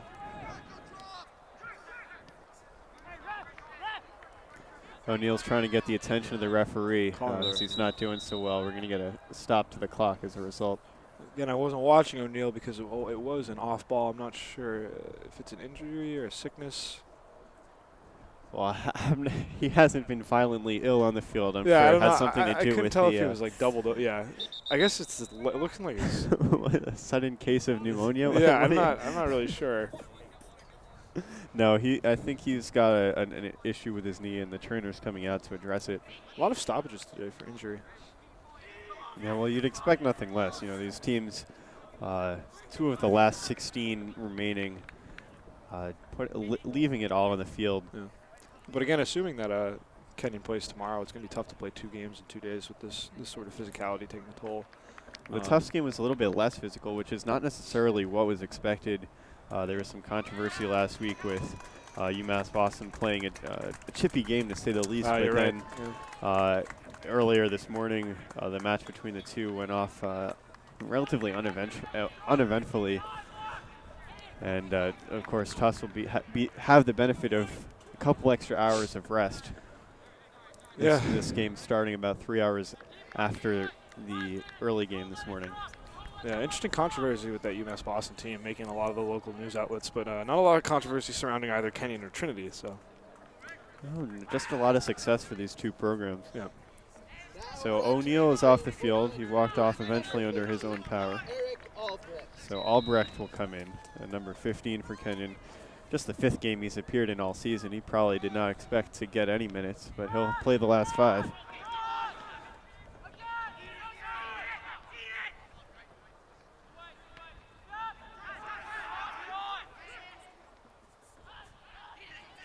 And up by 3, it's Kenyon in the attacking zone. Kellen Reed, the defensive star of the last few minutes, wiggles it away. Now on the attack, here's True. True, and it's going across the line, just evades Michaelis. Vasquez was there. And Kenyon. An awkward header there. Yeah. An attempted clear, but really put it in more danger for Kenyon. Keyword attempted. Eventually gets out the back, off the foot of one of the Tigers. Goal kick, because we have just under 4 minutes left in today's contest. Yeah, a lot of good words to be said, and a lot of words have been said about Clower.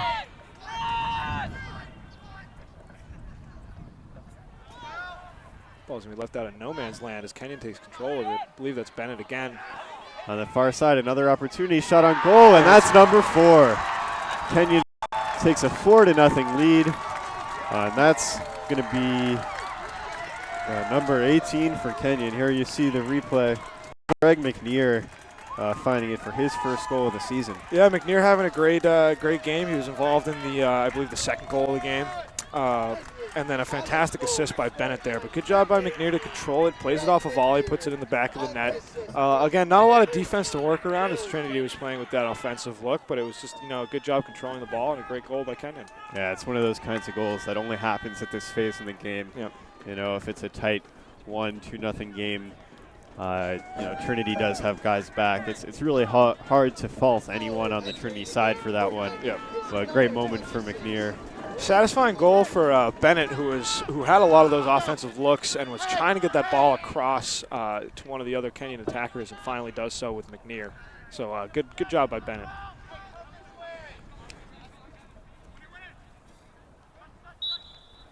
So with 3 minutes to play, it certainly seems like we're in line for a rematch. Tufts and Kenyon, if it stands, will play here tomorrow at 1. You can come on out to Bellow Field. Stands are sure to be packed with Jumbo supporters, and Kenyon has quite the contingent as well. You can also tune in on JumboCast. The ball goes off the side of the net for a goal kick to Kenyon.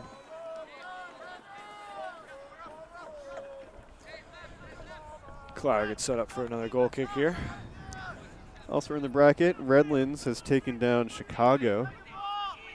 They'll move on to face the winner of Benedictine and St. Thomas. Was that an upset? Believe so, though I'm not an expert on those teams. Yeah, I briefly looked at the seeding, so I'm not entirely sure. Franklin and Marshall moved on last night to play Calvin. They're going to play tomorrow. And Rutgers, Newark, and SUNY Oneonta are still underway. The winner will face Brandeis, and they're just going to be 8 teams left by the end of this afternoon. Vasquez with the throw into Michaelis.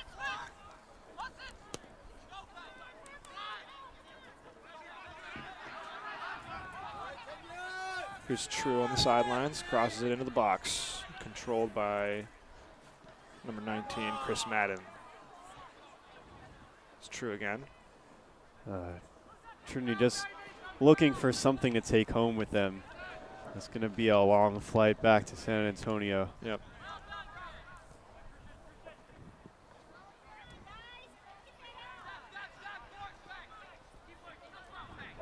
Hunter now in a battle against Johnston. And Sackshog was on the ground. Trinity looking for a call. Under a minute to go. Yeah, one of the Kenyon players now goes down funny. Ahead now, again, not called offsides, and a foul called. Yeah, those 2 Tigers coming in tough on, that's number 17, I believe, Gabe Freund. Freund, we said with the assist, was looking for his first goal. Clock continues to wind. And now 30 seconds and nothing going on, and they're going to take their time setting up for this free kick. 20 seconds to go. Yeah, this could be the last bit of action you see today. And this is when you sort of wish there was extra time, because Kenyon can literally just stand around for the last minute of play. I'm not sure if they're even going to be required to take this kick. And here's the kick. Shot on goal, wide. And that'll do it. Whistle at the very end, but Kenyon will advance to the Elite 8. A dominating 4-0 win over Trinity. The fans here stand and applaud. Yeah, and they've earned that applause. besides a maybe shaky first quarter, in the later half of the first half and the entire second half, this Kenyon team played fantastically. And not on screen, but showing good sportsmanship, that Clower, with his 11th shutout of the season, has gone up to some of the strikers for Trinity to say, good match, shake some hands, as the Trinity players a bit dejected, seeing their season come to a close, and we want to make sure we make note of the seniors that have played for the Tigers now for the last time.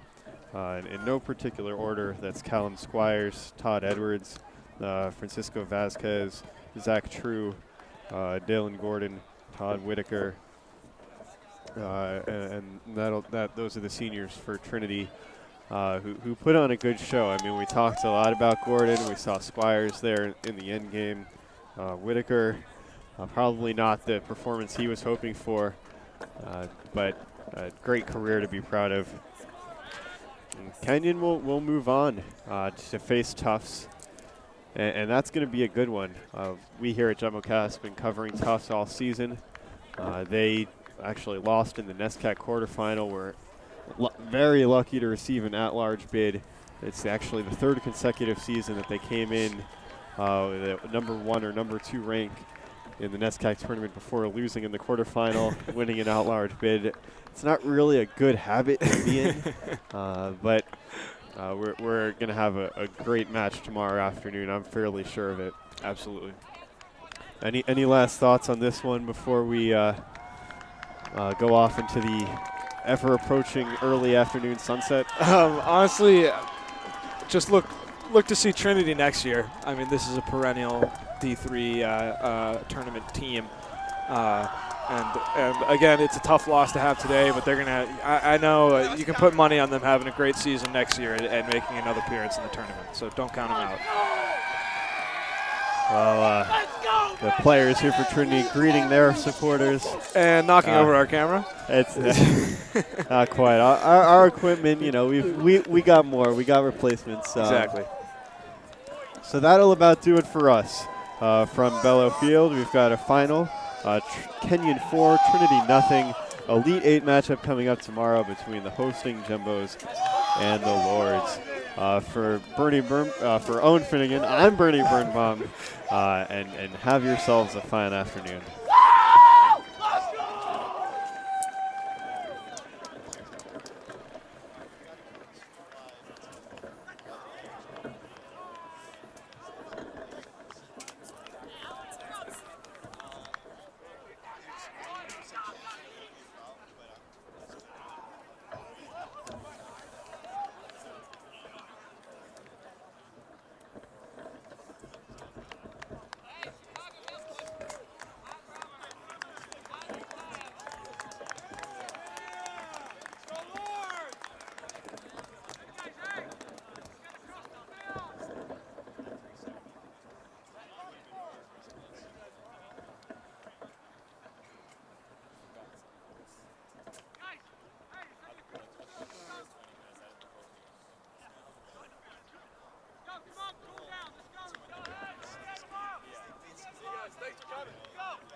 100 on the RSVP list. Yeah, we're going to Cheesecake Factory. Nerves. I'll tell Matt. That's very encouraging.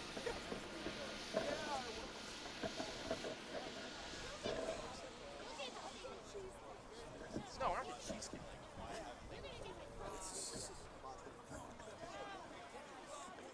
The door's wide open.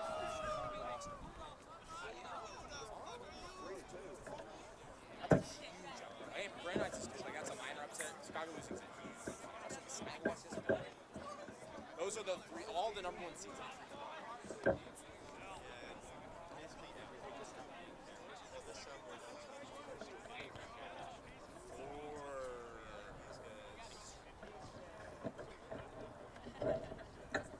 One is Chicago, two is Amherst, they're Hey out there, are you listening to us still? What's up out there? Did you enjoy the broadcast?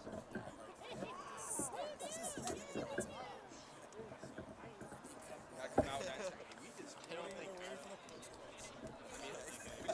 we executed our game plan when they play next year. They have not played it's like that high. They haven't played nearly that. We played much. And it showed. Well, I'm gonna be, but I'm not.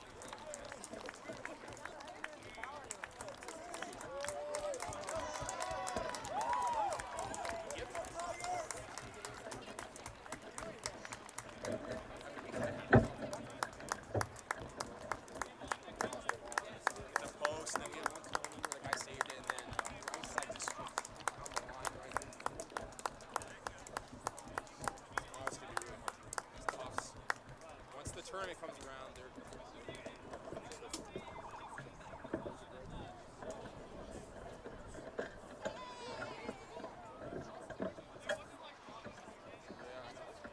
no, absolutely not. I'll tell you what, teams that didn't watch this game that's like really intimidating. So that's true.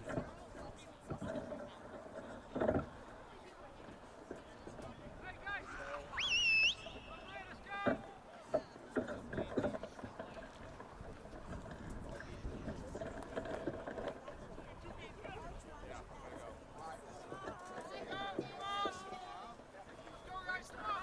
gonna go.